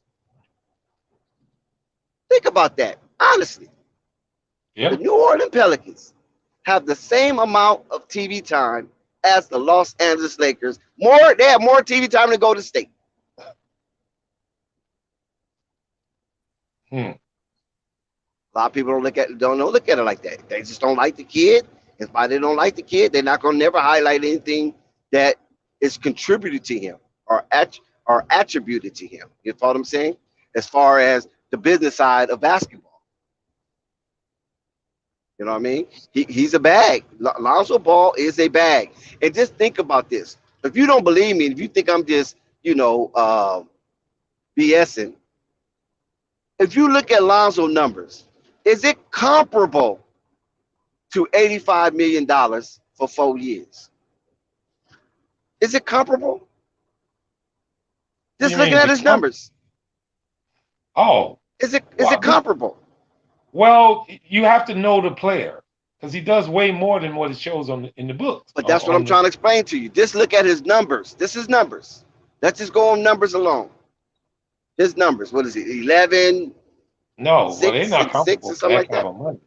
But when you know him as a basketball player, you know it's worth. So if he gets that, thank you. I'm glad you got to my rendezvous point. But if you get that amount of money and your numbers are what they are, then they not paying you based on your what? On your numbers. Your talent. Yes. They're not paying you based on your numbers. If that's your numbers, because your numbers is your numbers, right? I don't care where you are in this universe. Your numbers is your numbers. But then he gets this amount of money, right? That's not comparable to his numbers. So that means he got that amount of money not based on his numbers. Not saying he don't deserve it. I'm just saying not based on his numbers.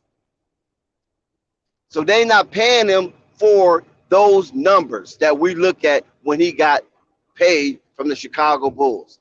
Those numbers when we look at, that 11 or 12 points average or whatever, 5 assists, 6 rebounds or whatever like that, they not paying him based on that.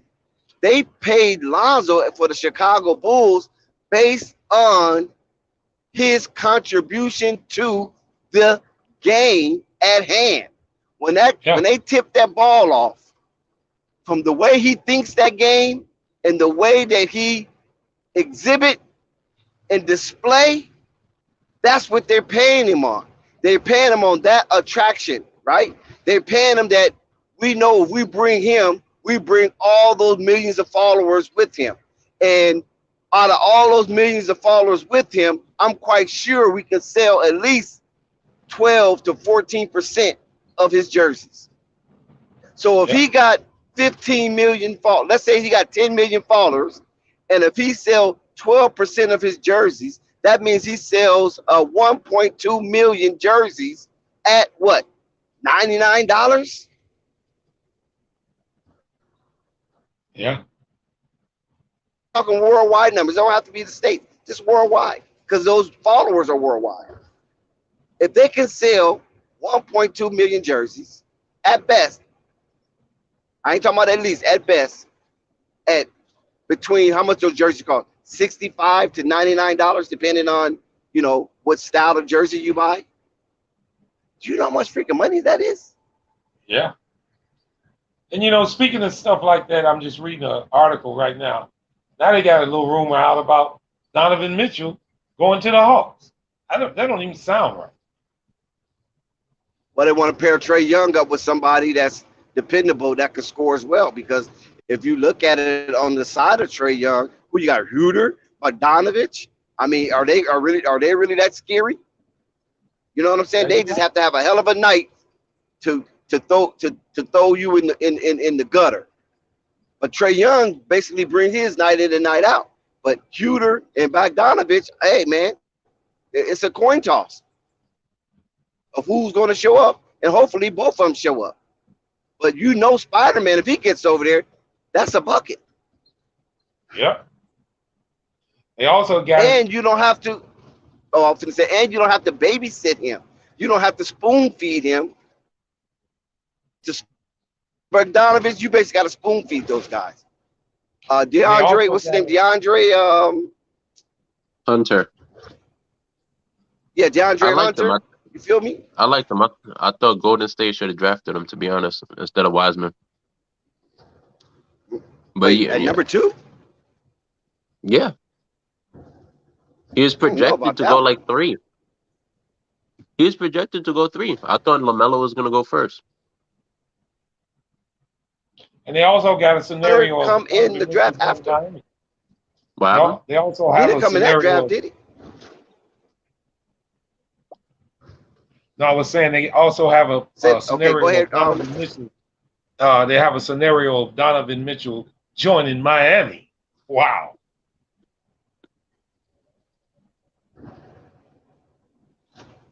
Mm. So they started Yeah, to fly around now. Yeah, I mean, you know, they got to have something to talk about. You know what I'm saying? There's only 4 teams left, so they got to talk about some other stuff too. So, Rico, what you got on the dock? It's funny because I used to say it last season with Flight Sports TV, and I used to tell everyone, like, yo, if you want to beat Luka, you're not going to stop him. That's not how you're going to beat Luka. You could try like the best defense in the world. Luka's going to be Luka. He might miss a couple shots, but more than likely he's going to be Luka. What you do is funny. All you do is just go at him on the other side. That's all you got to do to Luka, bro. And Golden State is a matchup nightmare. It's like the offense they run, the person don't have to be a great scorer. They're always going to put that person in a position to score. So they keep on running Luka around, running, and it's winding down on him. I still got Golden State in 6, but I think as the series goes on, we're gonna see a different Luka. It's not gonna be the same. It's not gonna be Phoenix Suns Luka that everybody was high about. But, so how do you see Dallas Mavericks pulling 2 games or 2 teeth out of this lion's mouth? like I said, Luka's gonna be Luka. So I'll give him the benefit of the doubt. We still haven't seen an amazing game from Spencer Dinwiddie, or all 3 of them actually, the way they had in against Phoenix in the closeout. So I think those 3 they could put together a game or 2, or Luka could win one by himself, not by himself, but Luka could win a game for the Mavs, and then those 3 will have a game where they could piece something together. But yeah, it's like I said, it's a matchup nightmare. Now, Rico, this really isn't the team for them. Now, Rico, tonight, right? Mm-hmm. We've seen the Dallas Mavericks put up 117 points. And out of those 117 points, 3 players, Bullock, Luka, and Jalen Brunson, scored 94 of those 117 points, leaving a meager 27 points left for everybody else. Yep. That has to change. Like I said, Spencer Dinwiddie needs to have one of those games. He showed that he's more than capable. So where was he tonight? He's still coming back, still finding his footing. I think Spencer Dinwiddie, he's one of those players that, like, he's talented. He's very talented. So he comes back from injury. He's not going to be trash, but he's not going to be the all-star caliber Spencer Dinwiddie that he once was. But he could show flashes. So when he shows flashes or when he shows that he's getting better, it looks like he's inconsistent, but he's just not at 100% yet, in my opinion. What you think about that, Marvin? I'm sorry. I was reading. What was that? About Spencer Dinwiddie. About Spencer Dinwiddie. Oh. Well, I mean, would that be a case of what's the matchup problem that we have that they having with Golden State? The constant running he has to do is taken away from his offense. Very well could be. I haven't really been too in depth in the series, but I'm not fully in depth with it until the first game in Dallas, because this is almost a spitting image of what the Phoenix series was. I'm not saying it's the same players, but Dallas lost the first two games almost the exact same way. They were beating Phoenix in game 2 and lost. Now, I think this is based on Jason Kidd. You cannot, because I think me and Rico talked about this before the series started, because I suggested that Jason's going to do a lot of switching. Well, he's not doing that much. He's got these guys running behind these guys off of these picks. That's not going to work against Golden State. Told you, chasing. That's not going to work against Golden State. No, it isn't. They're going to run you in the ground. They're just going to run you in the ground. And Luka sure can do it. He can't do it. Mm-hmm. So I don't know if they get, in the moment, and because they had a big lead, and I mean, you see what happens with Dallas is, it seems to me, because they're a heavy 3-point shooting team, they take shots early in the shot clock. You can't do that against Golden State. You got to try to slow them down by slowing yourself down. That's the way you beat Golden State. You can't expect to outscore them. You don't want to, at least. You shouldn't. And that's where it comes into the Eastern Conference team. See, against Golden State, they're trying to slow it down instead of trying to run with them and shoot so many early threes in the shot clock. I mean, Dallas shot a lot of early threes in this game. When Golden State was making a run to get back in it. That's the easy way to get somebody back in it, if you're shooting early in the shot clock. So I don't know if Jason Eads should go back to the tape, take a peek at it. I mean, with that kind of lead, like I said earlier, did Jason drop the ball? And Dex, you said no. I didn't mean it in a sense bad rotations or nothing. I just think you have to stop the bleeding. And I don't think he did it. In that Phoenix game, that closeout game, everybody got on Monty Williams because he didn't stop the bleeding. He didn't use the timeout for a long time and let the Mavs go on a long run. I mean, actually, Spoelstra did it the other day when Boston went on a 17-0 run. A 17-0 run is a little different though, Marvin. But shout out to Quiz, good looking Quiz. The thing of it is that they only lost by 3 possessions. So 3 possession is very, very easily to come back from. You know what I'm saying? They could close the gap with just 3 possessions, 3 3-pointers. You feel me? 3 and ones. That's why I don't want to put that much blame on Jason Kidd, because I'm not blaming him. I'm not blaming him in total. Oh, no. Okay. No, I'm not blaming him. But and back to that though, Dex, you say it was a 3 possession loss. Well, they were up 16. I don't know if that's on Kidd. You know what I'm saying? Because you got to execute. You got to know. You got to know how to maintain and slow the ball down. I mean, Kidd can whistle. He can call timeout, or he can tell the players draw something up. But they still have to have some type of basketball acumen where we know who we playing. We done played this team 4 times in the regular season, so we know what they're capable of doing. They've also had success against them in the regular season. Sure did. So it's Well, Golden State is shooting at a high clip right now. They didn't in the first half of this game, but they did in the second. And I don't know if that's, but see, I'm telling you, a lot of that was contributed to Mavericks shooting early in the shot clock. And you can't. And that's what do I was that. trying to explain to Ray earlier as well, because when he was looking at the rebound disparity, as I promoted that rebound disparity, you have to look at Golden State was shooting good, so ain't too many falling off the rim. That's right. But can I tell you guys something? You know, Yes. Mark Cuban is big on the analytics.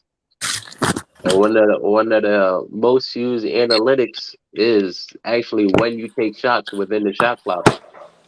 Early shots within the shot clock is one of the highest percentage shots you can take. Yeah, but is that good? That could be deeply ingrained in them within their game plan. You know, I the difference understand in that is you playing a team that likes to run, and if you taking early shots early in the shot clock and you got a running team, you playing to their strength. Right, Yeah. especially if you're not making them. That's right.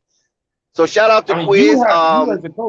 you as a coach have to make that adjustment and just pull your team to the side and say, look, let's run some plays when we're shooting too early, you know? Yeah, shout out to Quiz. He's back from the Palladians. He's okay. The Grays have released him. Quiz, how you feeling? Did they poke you? Did they explore you in areas that is unbefitting to talk about on Flight Sports TV? Because you've been going a while, bro. Well, they might have, but I don't remember any of it because they used that Men in Black stick. So, oh hell, Men in Black stick is good. Men in Black stick is good, bro. I feel like I'm back like I left something. Right? Yeah. You don't want to remember those probes, no way, man. I don't blame you. Mind if I give you guys my take on that game tonight? It was actually a good game. I thought it was a good game. The Mavericks were up. It was definitely winnable. I like the fact, I think that was Rico that was talking about those analytics. I think that these analytics people are ridiculous, but it sounds good. I mean, it seems like it makes, they say men lie, women lie, numbers don't lie, but them numbers don't always tell the truth either, But realistically, I keep things very simple in basketball. You live by the three, you die by the three. All right. The analytics, they don't ever talk about that part. Yeah, teams that shoot a bunch of 3-point shots and shoot 3-pointers all game long, it's great when they're dropping, but boy, is it terrible when they're missing. Right. And when the bricks start falling, then you are trying to figure out, well, what am I going to do? Your team's confidence, you lose a bunch of momentum and all kinds of things. But these first 2 games were in Golden State. I don't think that the sky is falling on the Mavericks. I thought that this game was a very winnable game, but something happened that during when you start taking a look at where Golden State started making up ground against the Warriors, it wasn't shooting 1,000,001 threes, even though they did start shooting some threes and they did start dropping. The Golden State Warriors were able to take advantage of the craftiness, the speed, athletic ability of players like Jordan Poole, Steph Curry going to the hole, and the Mavericks bigs are perimeter dudes. They're not like interior. They only have one real dude, I think, that you can put in the interior who's really a shot blocker, and that's Dwight Powell, who wasn't playing big minutes for whatever reason in the second half anyway. And if you start looking at that second half when the Warriors started making that run, you can clearly see the Warriors started going to the hole. The Mavericks were not able to stay in front of all of these guys, and it became very problematic for them. And that's the big reason that they ended up losing that game. I don't think that I think that Jason Kidd will get back home. The fringe players typically play better at home. The Mavericks will be a lot better team at home. The Warriors are a very dangerous team for anybody, anywhere. But the Warriors impress me Because remember, Dex, I told you about the Warriors. The Warriors have a propensity to beat themselves by being a primary perimeter team. But the fact that they have people disrespect Steph Curry so much. I hear people on here talking about the best player on the Warriors. Don't get it twisted. All right. That team is a totally different animal with Steph at the helm, because Steph actually penetrates, and nobody ever talks about this. Steph don't just sit back at the three, right or wrong, Good Dex. point. Good point. Good point. Good Steph point. He does takes you to penetrate. the hole, and he takes you to the hole and hits big buckets in crucial minutes. Steph is a damn momentum killer, and he is a sniper at strangling momentum from you. When Steph starts getting that shimmy going, the Warriors are a totally different team. Anybody who's watched that team knows that. Am I lying? Nope. Yeah, you're right. You cooking, man. I smell them eggs. He's the motor. And that team was a winnable team. So it's not like the sky is falling for the Mavericks. They just got to get back, get home, and they're going to have problems with the confidence of Jordan Poole, Steph Curry going to the hole, because I really don't see that stopping. Now, the Warriors do have a tendency to beat themselves. If they start going away from that and just want to sit around and, do the Showtime stuff or whatever, it's going to be a harder series for them. But I think that the Warriors should have seen something in that game that they want to go through. And it's going to be a tough series for the Warriors to win anyway, because for the Mavericks to win anyway, because let's be honest, the Warriors from A to Z are a more talented team than the Mavericks, period. Most definitely. And, man, you was cooking. I smelled them grits. I smelled them scrambled eggs. I smelled them Thomas English muffins, and them hash browns. Yes, Boy, sir. you was Literally and figuratively. Yeah, you was cooking. Somebody put some of them chef emojis out there for quiz, man. Listen, literally he cooked that one. Look, here, you hear the sizzle? You hear that sizzle? That's right, bro. That's for our quiz in the house. Is that? I hope that's not for tonight. Oh, no. I wanted to hook something up. I like to do a little bit of food prep. Yeah, okay. I'm finna say, boy, it's kind of late to be. I think this was a tough loss for the Mavericks to swallow. I think when you on the road in the playoffs, especially in the conference finals, you get a chance to get a lead like this and have a game that you're supposed to grab. It's tough to lose, man. And I think they can recover from it, but it might come back and haunt them, man. Because this was a game they should have brought home. I mean, I agree with you, but only to a certain extent. I mean, they lost on the road. It was a winnable game. You don't got time to sit around and sulk over your losses in the playoffs, especially in the championship rounds, right? So they just got to get back home and play better. And clearly, they definitely do have to work on doing a better job defensively, rotations, all of that stuff that Jason Kidd's going to talk about, because this game was winnable. I don't even think it was like super duper complicated. They were not able to get stops when they needed to, and those stops weren't perimeter defense. Those stops were the damn Golden State Warriors getting to the hole at will. Yeah. At will in the fourth quarter. Yeah. Rico, what's your thoughts on this? What you got in this 40, homie? I was, oh man. I was telling Dex and Marvin that it's really just the way they play defense, and Marvin brought it up again. The whole chasing, it doesn't work. This ain't the team. Like, you don't have the athletes. I remember someone in the chat was saying that Phoenix matched up better with them because they were more athletic. They can actually do more of the hedge and the hedging, the trapping, a lot of chasing. Phoenix has the athletes to do that. This team doesn't. I'm sorry. Dorian Finney-Smith, nice player, probably a nice guy. I don't think he has the cardio to keep running around with Steph all game. Jalen Brunson, I like Jalen Brunson. He's a really good player. I think he's underrated in some aspects. He's not going to be running around all game as well. He actually has that.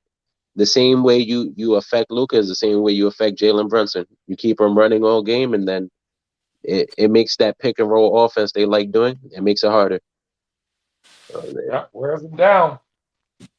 Yeah, it's just. I got a question for you guys. Does losing the series before this, losing the first two games of that series, does that help Dallas to try to get them back in this series, or are they kind of worried?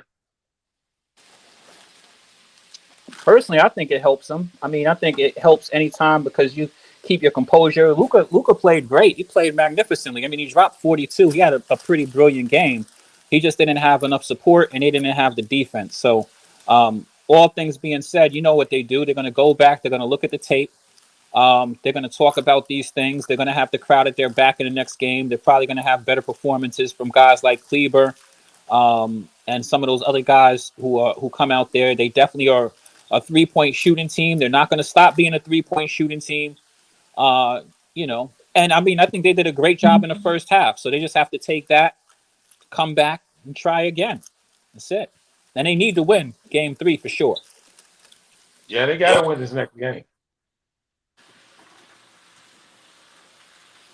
Do you think the pressure of having to win next game would? Do you think that's too much for the Mavericks? No, not at all. I don't think that at all. They're professional. Yeah, the only reason I say that is because they playing at home the next game. That's the only reason I say it. I mean, I don't know if you guys noticed, but I was kind of looking at it, and I seen a lot of Mavericks getting knocked down a lot. I'm not saying the refs were not calling it correctly, but they were kind of, I don't know if they were flopping or what, but it seemed like they were getting fouled a lot. So I don't know how the refereeing is going to be in Dallas, and we'll see when that first game is played. Yeah. But sometimes against Golden State, that means a lot. Yeah, plus Draymond fouled out in this game, and I think that the Warriors are probably the more physical between these two teams anyway. But you know how this stuff goes. We've been watching basketball for a long time. Sometimes the refs are with you. Sometimes the refs are against you. The Mavericks will probably get a little bit better officiating more so in their favor when they get back home. That's typically how it goes. But really, honestly, man, on the court's where it's at. I think the Mavericks don't have anything to hang their head over. They just got to, come home and play better. I mean, I've said it before. The Warriors are beatable. The Warriors are not an unbeatable team. But when the Warriors get cooking, they're a tough team for anybody to beat. Oh, no doubt. So I think they did some of the most important things you need to do to be able to beat the Warriors. That's giving yourself a chance. And they played a great first half. They have to play a great second half too. Yeah. And Quiz, keep in mind, I mentioned this earlier prior to you coming on the panel. I mentioned it to everybody that 3 players of the Dallas Mavericks tonight at the Chase Center was the score was 117. They scored 94 points amongst them. Mm-hmm. That's roughly, that's roughly about 84 to 85%. Yeah, around 85%. I was gonna say 87% of the offense. Do you think the Dallas Mavericks can keep that up and still eke out a victory at home? I heard you say that before, Dex. I did hear when you said that. The players that did it, I think they definitely can. I think that Marvin was right. I think that Dinwiddie could play, but they could also get better performance out of Kleber, out of Bertans. I mean, I think that there's they have a lot of stuff to walk away with good takeaways from the game. But you got to be able to close out a basketball game, and that's regular season, postseason, any game. It's not how you start; it's how you finish, right? So they just have to be able to close better. And and Dex, we've spoken about this before, and I think that you're in general agreement. Some of those other fringe guys, they play a little bit better at home anyway. So, they should be. They just gotta, just keep the pace. You lost a couple on the road. That's why it's called home court advantage. And keep your composure, which I think that they will. And I mean, to me, the biggest thing is. I think the Luka situation. I don't really see the Warriors stopping Luka. Luka has been very effective in the postseason, and if he can just be Luka, if he just doesn't have a dud, if he has a dud, there's no chance in him winning. Let's be real. He just has to stay being Luka, and I think he can do it in this series. It's just a matter of the help that he gets. And this is just my personal opinion. No, I think you spot on when it comes to that because listen, you don't watch enough basketball in your short lifetime where you notice that those role players are players that's rotational, play much better at home. They're familiar with the court. They're in their familiar surroundings. The atmosphere is in their favor. All they have to do is relax and play good basketball because the angles on the court is different. When you see your logo there, it just generates so much positivity for you that you could just be more relaxed. You know what I mean? You could release yourself of the anxiety of being on the road. You at home, you're sleeping in your bed, you're amongst your kids for a few days. You know what I'm saying? And all the stuff that you can't do on the road, you can basically do at home. So that's why a lot of times these home games for these players is magnificent, and you see stars arise from these type of moments, especially on their home court. Yeah, and I mean, it feels good when you shoot the ball and it goes in and everybody's cheering, right? No, without a doubt. You know what I'm saying? And your family's there and your friends, and it's just a different atmosphere. It's more loving, it's more caring, and you want to show your ass. You know what I mean? You want to give the home crowd something to cheer for, and even to some degree, Quiz, you want to give them something to remember forever. I think more than that, Dex, I just think it gives you the when you're playing a basketball game, let's be real, you have adrenal glands activated and all kind of stuff. It gives you the second wind to put forth a extra effort that, you know what I mean, maybe you don't put forward otherwise. Would you agree on that? Oh, without a doubt. Yeah, the crowd is your adrenaline, yes. So it just gives you a little bit more, energy. It gives you a little bit more, perseverance. It gives you a little bit more of whatever that extra thing is that, it makes you put forth a little bit better effort. And that's both offensively and defensively. So, but the Warriors are a tough team, man. And, this is a team that has championship pedigree. And I like the way the Warriors played tonight, to be quite honest with you. And I think it showed a lot about the way that team is constructed. It's not just Clay dropping 50 or Steph dropping 30 and all of this. They have a bunch of talented players on that team that know their roles, execute them very well. They play, good enough defense. And, I mean, they're a solid team. This is a championship. Did you like the way that they played tonight? How did you feel about the style of play from Warriors, specifically in the second half, Dex? Well, I knew the Warriors wasn't because I was over with FYF, right? So I was over there with FYF, and we was kind of chopping it up a little bit, and he was over there betting, and I was like, "Whoa, FYF, you got a lot of confidence betting somebody, some bread, and you spotting them 14 points." And he was casual, was like, "Yeah, I ain't worried about it, Dex. I ain't worried about it. I know it's gonna be good." And I felt that. That's why I didn't have nothing to say. I just wanted to see if he really was doing it because he believes in the Warriors, or was he doing it just to make sure that he satisfy his own craving to feed his ego. You know what I'm saying? And as I was watching the game, all I could just think about all the bets he made over there. I was like, dude, he suckered those dudes in and took their money. You know what I'm saying? Because I knew Golden State was coming back. 14 points is nothing. In the NBA, not at all. And that's another thing. At home? That game was still up for grabs at the end of that game. I don't think a lot of people saw it that way, but it was. They were only down by like 6 and 7 points at a certain point there. You know what I mean? Yeah. That's just a couple of 3-pointers. And I mean, you can't even act like Luka was shooting phenomenally. I could already see that. I just didn't think that he really had enough help. But I mean, it was really just him and Jalen Brunson when it really came down to it. Right or wrong, Dex? Yeah, but you can't forget Reggie Bullock, though. I mean, his play, in that second half a little bit too was very important because the game could have got really out of hand. But basically, I'm not talking about the whole second half, Dex. I'm talking about in those waning minutes of the game where it was about a 7-point game. They were going back and forth, trading buckets and being at the free throw line. Bullock wasn't hitting a bunch of those. It was Luka and freaking Jalen Brunson carrying the offense. Yeah, period. As far as and that one, yeah, because the rest of those guys weren't able to really create a shot, and it was really in the hands of the guy because they were trying to fight. You know what I mean, to stay in the game. Now, I mean, that could have turned into maybe an open shot for Bullock here or there, or whatever. It didn't in that particular game, but Yeah, these games be a lot closer than people be thinking.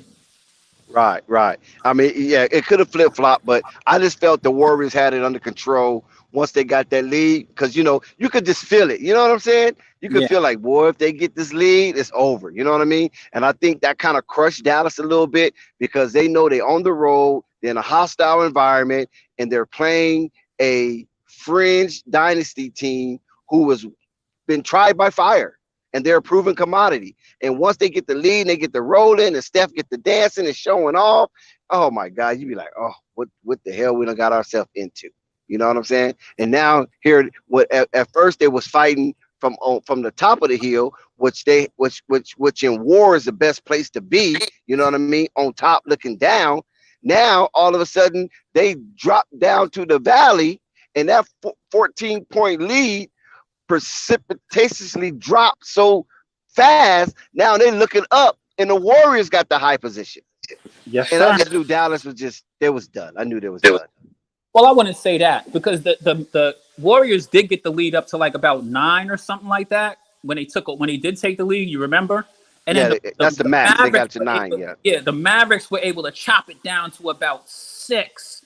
And it 6. was Yep, still they got it time. to 6. Draymond wasn't out there, but what really killed them, Dex, and I'm gonna keep on putting my finger Was that on. Wiggins 3? Was it a Wiggins 3? Nah. What really killed them?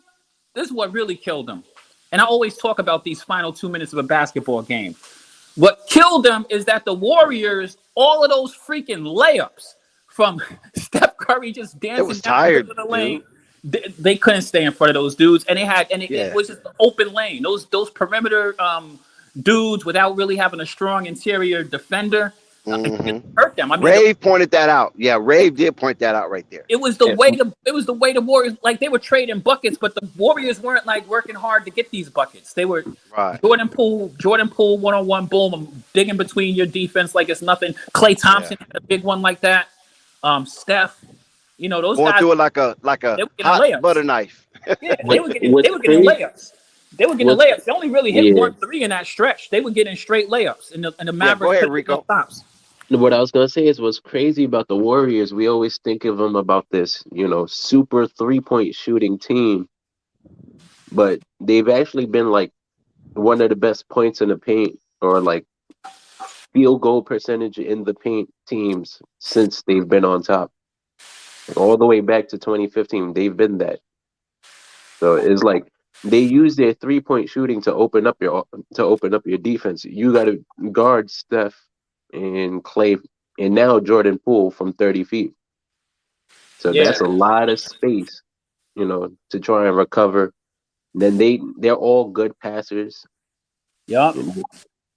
So even if you do collapse on them when they drive, that's just giving up an open 3. But even if you do, again, get back to the 3-point shooter, like Quiz said, they can attack off the dribble, get to the paint again. They've always been this paint, like they don't have a dominant big man, so you wouldn't think so. But yes, they have always been this team that gets to the rim on everybody. I wanted to bring something up actually because Marvin brought this up about how you stop Golden State. It's actually funny. Who was it? Memphis, the Memphis Grizzlies with Mark Gasol and Zach Randolph. You guys go Y'all look hit it that up. like button. Y'all hit that like button. If you guys go look that up, that was the team that actually used to give Golden State all the problems. Because they did exactly what Marvin said. They would go and slow down the game. You can't run with them like that. So nobody wants to try it. Nobody wants to beat up Golden State in the paint for some reason. They think that the way you're gonna outplay them is by running a normal offense. You can't do it. The same way Steph makes you tired, you got to make them tired. You have to do it somehow. You can't just run a pick and roll and have Steph in the corner or try to attack Steph. Steph is. I'm sorry.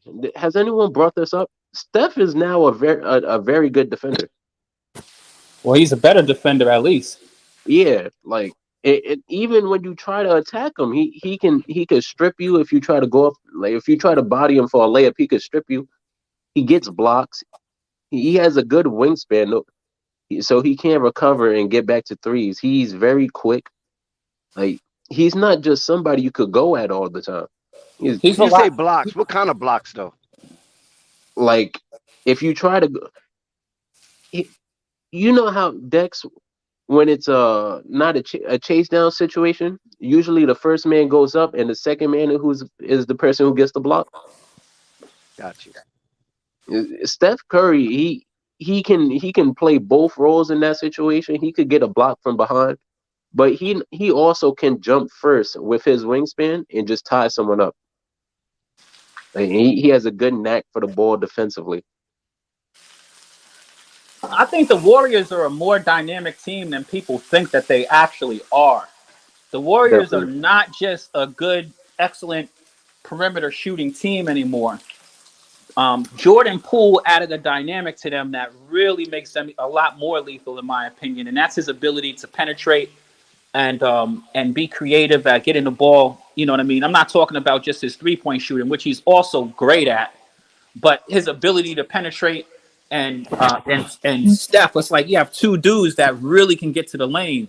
You know what I mean? Like they use the outside shot to create those situations for them too. You notice these guys do, pump fakes to get a guy in the air and then just attack the rim. Right.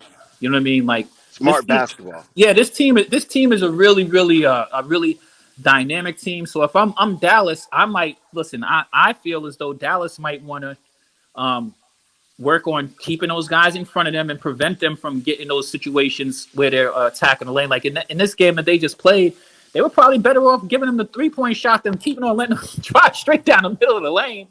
I'll live with you guys hitting your, what I mean? And they got a lot of great 3-point shooters, but they let a lot of momentum get out of them, just demoralizing their defense with them just walking to the paint at will.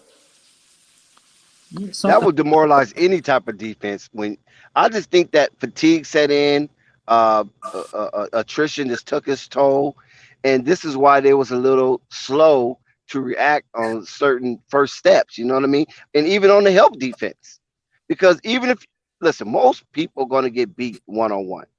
Where is the help defense, Rico? They didn't have any because all of those guys are perimeter players. They're big 30 feet away. They're stretched out to the max. That's what's so hard about them. 30 feet away. Yeah, exactly. And those guys aren't as athletic as the Warriors. Like, let's be real. Like Dex, their defenders are cool. Like Bullock is cool, but Jordan Poole's going around that dude like nothing. Jalen Brunson, Spencer Dinwiddie. But Spencer Dinwiddie is known to have some kind of D, right? They have D, but they don't have enough. Like you pointed out, Dex, you hit the nail on the head. Where's the help? Yes. Yeah, they were just slow, man. I just think, like you said, they were stretched out like a 7-year-old woman. Never mind. But anyway, I just believe that they was tired. They saw that lead just disappear, and it just felt so insurmountable when you're looking at Golden State starting to just reel off buckets after buckets after bucket in that arena where the crowd is just so rancor. Dallas just didn't have an answer. Yeah, did you guys notice that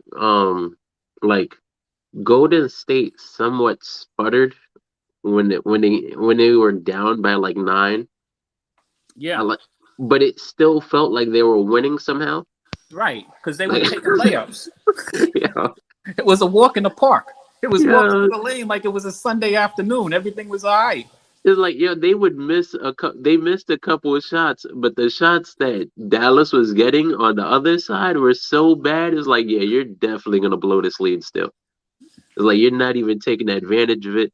They would get a pretty much what they were giving up, an early opportunity in the shot clock. And so, how do you rate Luka this game? How do I rate Luka? Yes, I think he's still learning. He's like I said about Jason Tatum, he's that 26 and under category. A lot of people have him already in that a lot of people have him as a superstar already. I can't do it.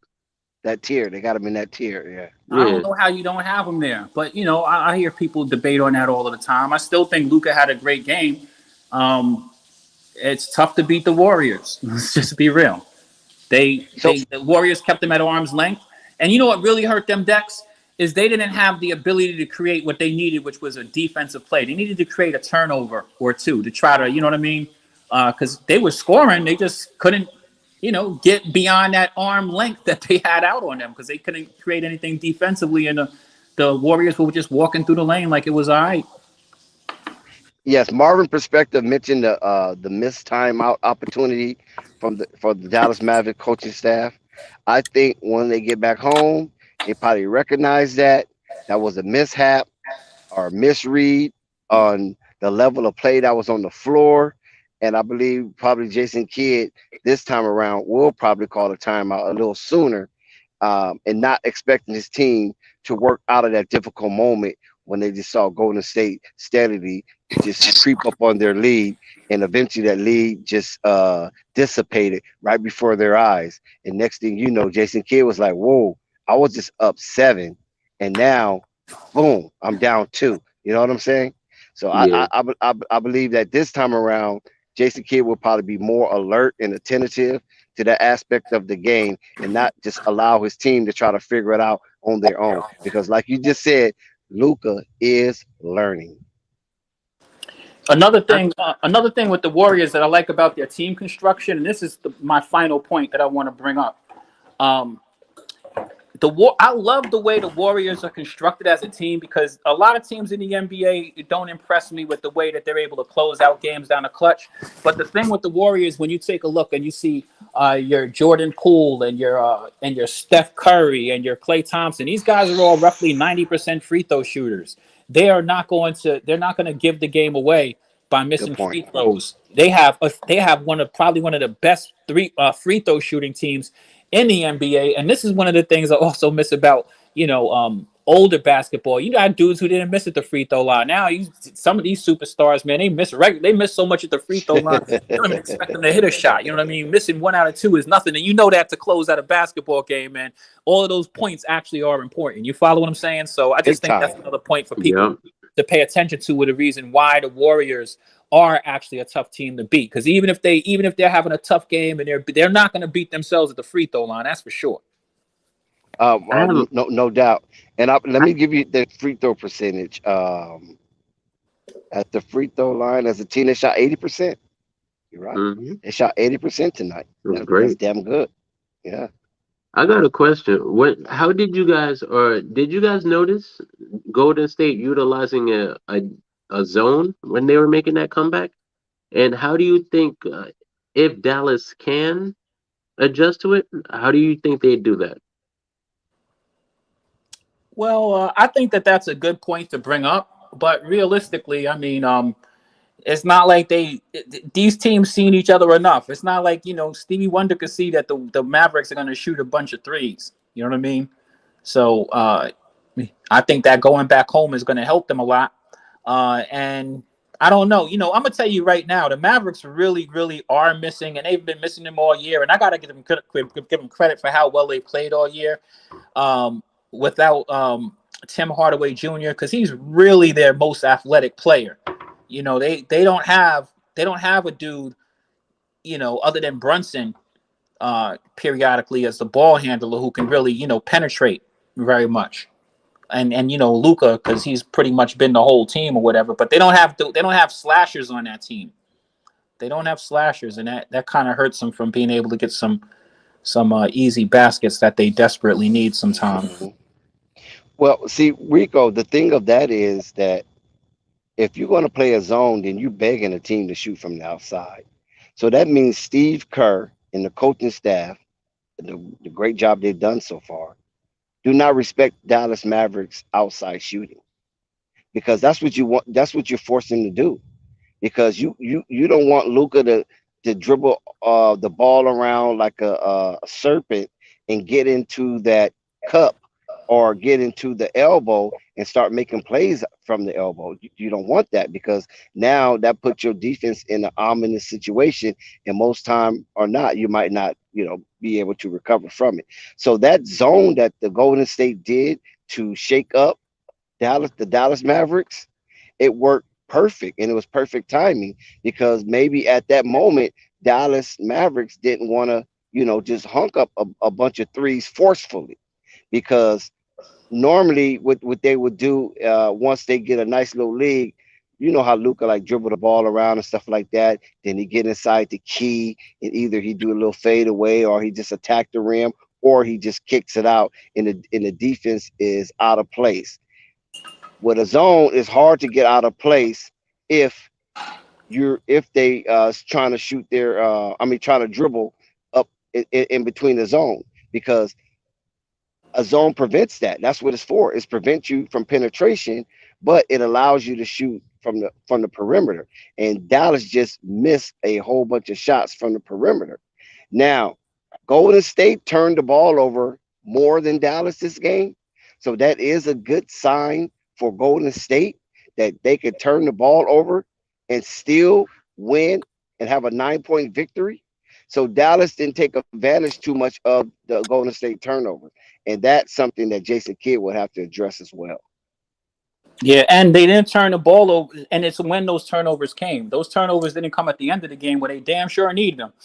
If they would have got, you know what I mean? If more of those turnovers would have been happening in the last 4 minutes of the game, then the Mavericks would have probably been walking away.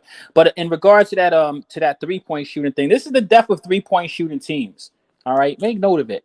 3-point shooting team is great when that ball's going in, but they will tend to cool off eventually. It's only a matter of time. I think that the Warriors playing the zone also helped them get energized. It's easier to play the zone and chase people around, that's for sure. And the Mavericks don't got a bunch of people to chase around anyway, so you know what I mean. Because you rest, right? You rest with a zone. Yeah, you can rest. Exactly. You definitely get a chance to rest with a zone, and then the fourth quarter comes and the guys are running around and the Mavericks are tired and stuff like that. But I just think that the Mavericks just kind of, shot the air out the ball. You've seen this stuff enough times, Dex. You know how that goes. Mm-hmm. Exactly. Yeah. But why is Draymond Green minus 19? Well, why is he minus 19, man? What the hell is maybe going on? Maybe they will. Well, he used all 6 fouls, that's for sure, right? Yeah, so while he was in the game, they were down the whole game pretty much. Yeah, that's what I'm saying. Man, by the time they made the comeback, he was already on the bench, wasn't he? He was already on the bench. Yeah. Listen, Jack, sometimes all that mouthing. Listen, sometimes when you find a lollipop, you gotta lick it. You know what I mean? Luka is a lot to handle, mind you. He dropped 42. And Luka is a master at getting where he wants. He's great on bigger dudes. He's great on smaller dudes. He's just a lot to handle. So was he getting all of his fouls on Luka? Probably. Maybe they were targeting him a little bit. Who knows? And Draymond certainly, you know what I mean. He doesn't shy away from physical contact at all. But it seems like him being out the game might have been the golden ticket for the Warriors. Thank you. You feel me? Minus 19. Yeah. But they brought him back at the end. He hit his little 3. Then he got hit happy that 3. That 3. Yeah, he hit that 3. He came back. He immediately was down by took the 6. next 3 and bricked it. You know what I mean? And then he ended up out of the game when he fouled out, and that was it. Yeah. I mean, but you could. He felt good that he did something when he hit that 3, right? He did. Oh something. Yeah, because they was down 6 and he put him up 9. But the thing about it is that with all the like teamwork say, with all the hissy fits that he was out there doing, dude, you down you minus 19, sit your ass down. Well, it's crazy. And the team came back and closed out the game. Draymond has mastered cursing out the refs without getting texts. Without getting texts. Yeah, man. Draymond, all he does is he turns to Steve Kerr and starts talking shit. Therefore, man, that's crazy. That is Klay brilliant. Thompson was minus 9. No wonder we didn't see Nico pull up on the panel. Well, I Klay mean, Thompson, Rico, minus 9. When you listen to Rico, you would think that Klay No, Thompson, not Rico, Nico. Oh, yeah, Nico. I'm sorry, no disrespect, Rico. But that Nico has Klay in high esteem. So 15 points is enough for him to get pumped up and hype. Yeah, he didn't show up with that minus 9 because I sure was gonna put it in his face. Pause. That's Dex, man, I listen to a lot of stuff on this channel, man, but people need to stop disrespecting Steph. I mean, Steph don't always, Steph be having his issues every now and then, but people like to, point people out and make people out to be terrible players, man. You'd much rather have Steph on the court than not. Let's stop the nonsense. Yeah, because he's taking shots away from Klay Thompson. That's why Nico be on Steph. Yeah, right. Come on, man. I can't even take some of those takes seriously But sometimes. Steph had 32 and 8, so that's good, man. And 8 was those rebounds. So 8 I mean, rebounds for Steph is good. and it ain't even just 38 and 8. It's like I talked about Dex. When Steph gets cooking and he starts that shimmy shaking and starts hitting buckets Show in off critical Steph. minutes. That's show off Steph. Yeah, when Steph hits buckets, man, in critical times, man. Steph is shoot. Stop playing games with that man's name. Steph is a problem. Yeah, when he gets to showing off, oh my God, clear the building. It's gonna be a bad night for the opposers. You saw him when he banged that little three and put that go to sleep move, the go to sleep gesture. Yeah, he was cocky tonight. Him and Jordan Poole. He's little cocky light skinned bastards. That's why I'm gonna tell you right now, man. I am not the person like when the Warriors lose, man. I don't feel no type of way. I don't lose no sleep when the Warriors lose. Draymond screaming on everybody. Curry cocky, Poole cocky, and Klay just be like, yeah, that's what I'm talking about. Klay cocky too, but he just a little bit more low key. They a bunch of cocky. They got they're cocky with light skin syndrome. Shoot. Yeah, you know what I'm saying. And Draymond over there. Listen, light skinned niggas going wild. Yeah. And then you got Draymond, bullies him. You know what I mean? Right. Putting the battery and all that back. That's what Draymond. Hella dramatic. You better hit that shot. You know, y'all big black burly guy. You know what I'm saying? Breathing all them little light skinned guys. You better hit that shot. Play some fucking defense. But they're such a fun team to watch, though, too, man. If you're actually a Golden State Warriors fan, man, it's fun. And it's fun watching them sometimes just play in general. You know what I mean? I like the energy and stuff that they bring. But sometimes I'm like, man, shoot. Can some beat the shoot? I'd love to see the Warriors get the brakes beat off of them. That's going to be a difficult task, though. For anybody.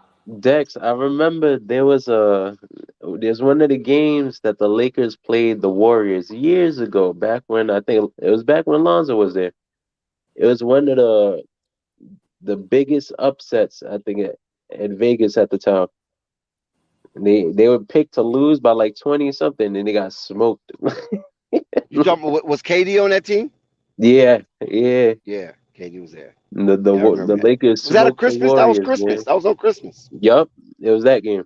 Yeah, that was a Christmas game. That was one of the biggest upsets, bro, ever. Yep. They're amazing to watch, but shit, when they lose, I remember a friend had put money on that game.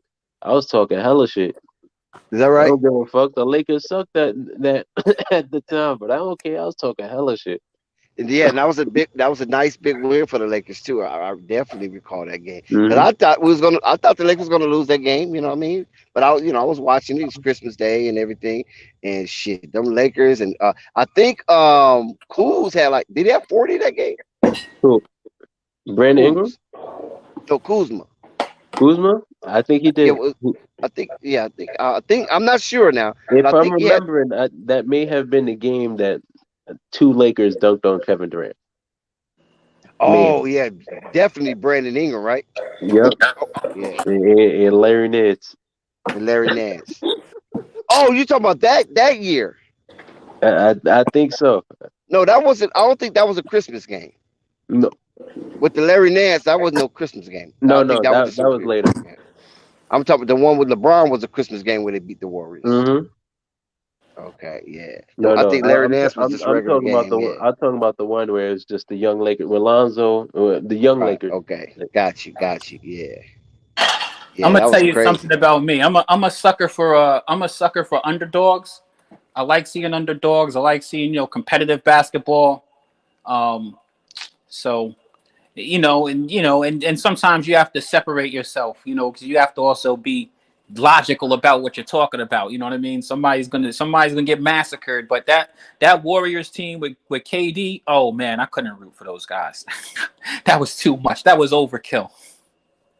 It was a damn near guaranteed victory, right? Every night Right, in, night man. I out. couldn't get Every night. excited. I couldn't get excited. Like if I want to, I wait to the All-Star game to go see All-Star teams. You know what I mean? And they just had too much. It was like, man, now I gotta watch these cocky light skinned niggas. You know what I mean? There you go. With KD, right? KD over here on With KD. vacation. KD could have kicked his feet up and just waited till the playoffs to decide to even step on a basketball court. Let's keep it real. they had everything cooking on their team anyway, and they had the best one. They had the best one-on-one player in the league. On top of that, it was crazy. I thought that was a bit too much, but at the same time, it was it was Amazing to also a watch. little bit fun watching that finals when they played against LeBron. When KD shot that 3 in his mouth, I'm not gonna act like I lost any sleep over LeBron in that either. It's like I seen LeBron kryptonite for the first time, right? Hell, and the look 'Cause he on couldn't do LeBron's nothing face, with I was KD. like, I felt bad. I felt like this isn't even fair to LeBron. But LeBron was eating. He running rock with the Heatles. You know what I mean? They thought they was a sugar honey iced tea too when they had the Heatles, right? Yep, they came in limping because I didn't really think that LeBron team was going to even get there. To be honest with you, because they didn't what did they have? Yeah, I thought that was the LeBron. Like to me, LeBron had a bunch of seasons where I thought that LeBron was, and I mean it's even hard to dispute. Like LeBron was really that dude, but there's a difference with LeBron and some of these other great players that we talk about. LeBron is a dude who's going to get everybody involved and stuff like that. Sometimes he struggles with knowing when is the actual moment for him to take over the game. You know what I mean? Like he hasn't figured that out. And we've seen other people who have figured it out. I could name you at least 3 just off the top of my mind. Kobe Bryant, Michael Jordan, Allen Iverson. They knew when the game was time for me to get a bucket. You know what I mean? Like passing the ball is cool. That's a second or third option. I've got to go out here and execute. And these dudes showed over and over and over again that you can't stop me in these key moments. LeBron hasn't done that consistently throughout his whole career. It's no knock against him. But if he had figured that out, the Heat probably could have won 4 championships. You know what I mean? That's his weakness right there. Yeah, Closing games out, going to the free throw line, taking that deep breath, and shooting those free throws and make them to become a dagger. He has failed. You know what? If he would have just been a better free throw shooter, Dex, be real. Me and you seen enough basketball. Marvin also. If Bron had just been a better free throw shooter, he probably could have even won a couple of these and even added a couple more championships to himself also. Because he gives away a lot of buckets on the free throw line. Yep, no doubt. And that caused, and that's a how can I call it? A cause and effect. That's what I'm looking for. It's a cause and effect. The cause is they end up maybe losing, and due to the effect of him being shy to go to that free throw line. You know what I mean? Right. Or have fear to go to the free throw line and closing games out when there's 2 or 3 seconds left on the clock. Because he seems to always pass the freaking ball. And it's a cumulative effect also, Dex, because the free throws that you start missing throughout every point starts counting when it starts getting to the end. And some of those would have been a lot closer, and you might have been able to win some of those games if you had just, because they don't call them free throws for nothing. Exactly. And more like a point guard than anything else. So I mean, like that's a big part. The free throw line has never changed in his entire time of playing basketball. Chris, that's a good point, bro, because people don't think about it when it comes to situational basketball. All those points add up. So maybe down the line towards the end of the game, now maybe you need to start chucking up threes, or you need a 3 now to tie the game, or that this is a crucial possession. You need a 3 within 2 minutes left. But if you're hitting your free throws throughout the game, no. Maybe you have the lead at that point. Maybe you just need a 2 now. If you just need a 2, you don't need to take a 3. But no, we as a team, and especially LeBron having the ball the most, if you're missing your free throws or if you're not consistent with your free throws, you're just gonna put your team in a harder position. Dennis Rodman, the greatest rebounder ever. I'm just gonna put it like that, in my opinion. I mean, in many people's opinion. I saw a clip of him talking to a fan, and they told him something, and Dennis Rodman said, "What free throw?" I mean, he said, "What rebound?" He looked at the fan while Michael Jordan was shooting free throws and said, "What rebound?" That's the type of faith he instilled in his team. He was Literally. not gonna miss. Listen, and I'm glad you brought. And this is the point that I'm making up. When you think about some of these other dudes, Kobe, come on, these dudes could hit free throws with their eyes closed. The line ain't never move. It ain't never change. It ain't never go nowhere. Ain't These nobody dudes, contesting it. listen, and these dudes, you could count on them in the clutch because they were like, if you fouled them, they were hitting they were 9 times out of 10 they were probably hitting the bucket anyway, but they were definitely hitting the free throw on top of that, and they weren't piling on missed point opportunities by missing a crap load of free throws through the entire game. These are people that you knew were ice cold players that you can count on, and let's be honest, the easiest thing for anybody to improve on in their basketball career is free throws. It's the easiest thing to improve. All you got to do is want to get better at it and take the time. I don't even know how there are NBA players who are bad at free throws. I'll be honest with you. When I grew up playing ball, you shot for teams. Run the free throw line. Everybody had to line it. If you wanted to run fives, you shot at the line. That's how you either shot for caps, you shot for captains, you shot for teams. If you wanted to play ball, that's how you did it. Simple. Like what about 21? Bro. You couldn't win a game unless you hit the free throw. Right, and you had to break ice. Yeah. And you had to break ice. Those were all games. I mean, horse. These dudes shoot so many shots, right? Think about it. They shoot so many shots. This is the thing I learned when I started getting better at basketball is, just shooting up a bunch of crazy stuff, man, is irrelevant. You want to take shots that you take in a game. Free throws is a shot you're going to take in a game. Yep. Exactly. Another thing about LeBron, too. We all know superstars get superstar treatment. Stop being scared like you're not going to get a foul call, LeBron. And I'm sorry, scared is a little rough. Don't be so shy around the rim, LeBron. You're a superstar. You get those calls. Do you really think that's what it is, Rico? Rico, do you really think that's what it is? You think that because he's such a poor free throw shooter, he's shy to go to the rim or shy to get the call in the clutch because it's embarrassing to miss free throws when you got because there's a lot of pressure at that line now, especially when you're the man. I don't even think it's that. I think LeBron's mind is so wired to the analytical, statistical department of mathematics or whatever the hell book you want to say he's reading from. He literally in his mind thinks like an open 3 is a higher percentage shot than me going to the free throw line. That's how I think he thinks. Listen, guys.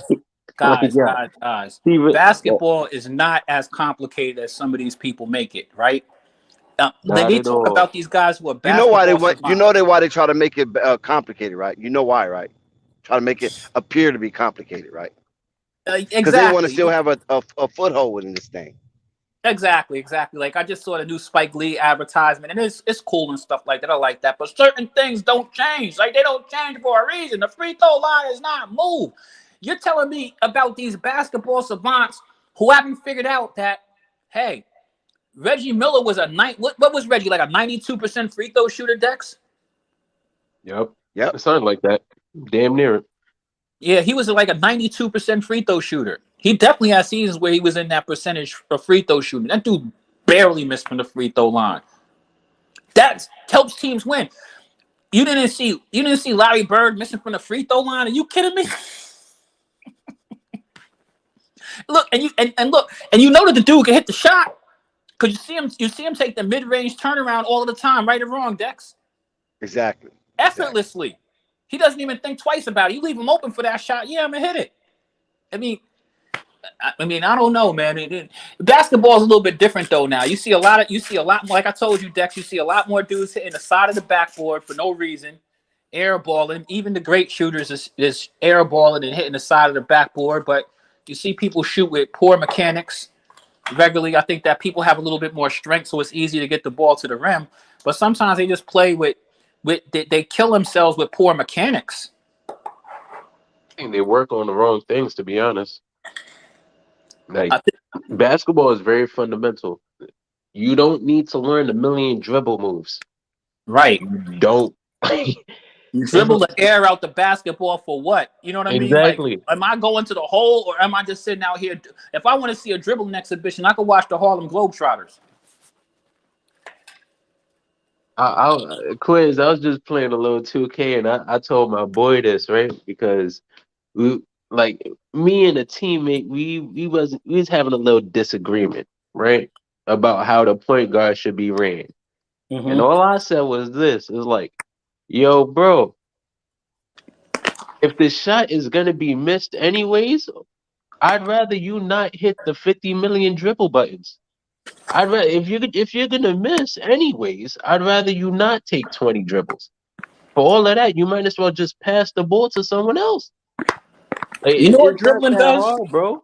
We've all played basketball. You know what dribbling does? It tires you out for no damn reason. I'm dribbling a million dribbles to be in the exact same spot. I just don't get it. I don't. I told someone straight up. I was like, why would I hit my stick 40 times when all I got to do is double tap triangle? I'm gonna put up the same 2 points. I could throw a lob or I could dribble a million times and I could create something. It's not hard. Basketball is very simple when it comes down to it.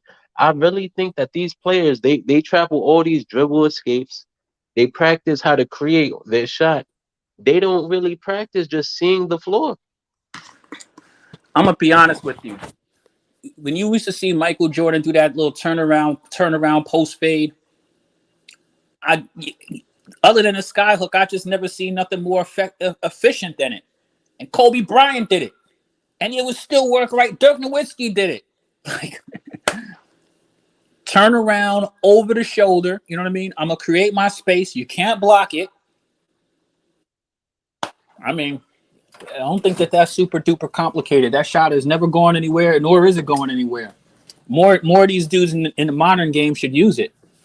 Very effective basketball. Some of the greatest players to ever score did it, and consistently were able to produce points and buckets. And as a professional basketball player, these guys know their spots. You ever hear them talk about get into my spot, Rico? Yeah, definitely. Like that's what they're talking about. They know exactly what they're gonna do before they get the ball. Like, I'm gonna do this shot. That's the reason why Larry Bird could tell people, yeah, I'm gonna do this, and it's gonna be a bucket because you know what I mean. This is my move. You know what I mean? Mm-hmm. These dudes trying to figure stuff out and recreate things and do all of this extra stuff. I don't know. But like it's the modern day generation, and this is what we classify as skill nowadays. When people talk about modern day players are more skilled than players from the past, all they really mean is they could dribble better and they could shoot. Oh, that's all it really means. You know what it is that they learned how to do? They learned how to do the Euro step. That's pretty much it. Yeah, but here's the thing: point guards of the '90s, they all knew how to post up. No, they don't want to talk about that. These point guards today can't post for they damn lives. Even the centers.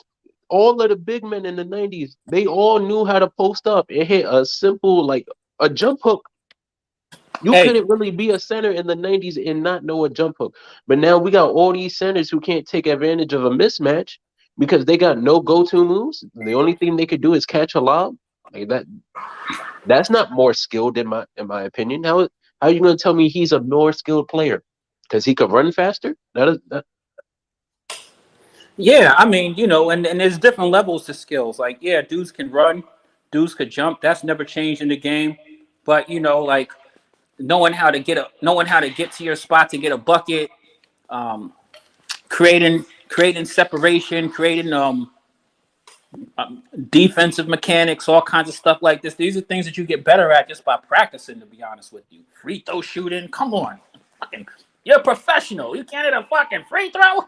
It's embarrassing. Hey, you sound like what's that dude? Yo, we better get up out of here, y'all. Right. We'll check back in tomorrow. Appreciate y'all. It's Flight Sports TV, man. Flight Sports TV, man. That's my dude. I rolls with him. You heard what the man said. It's Flight Sports TV.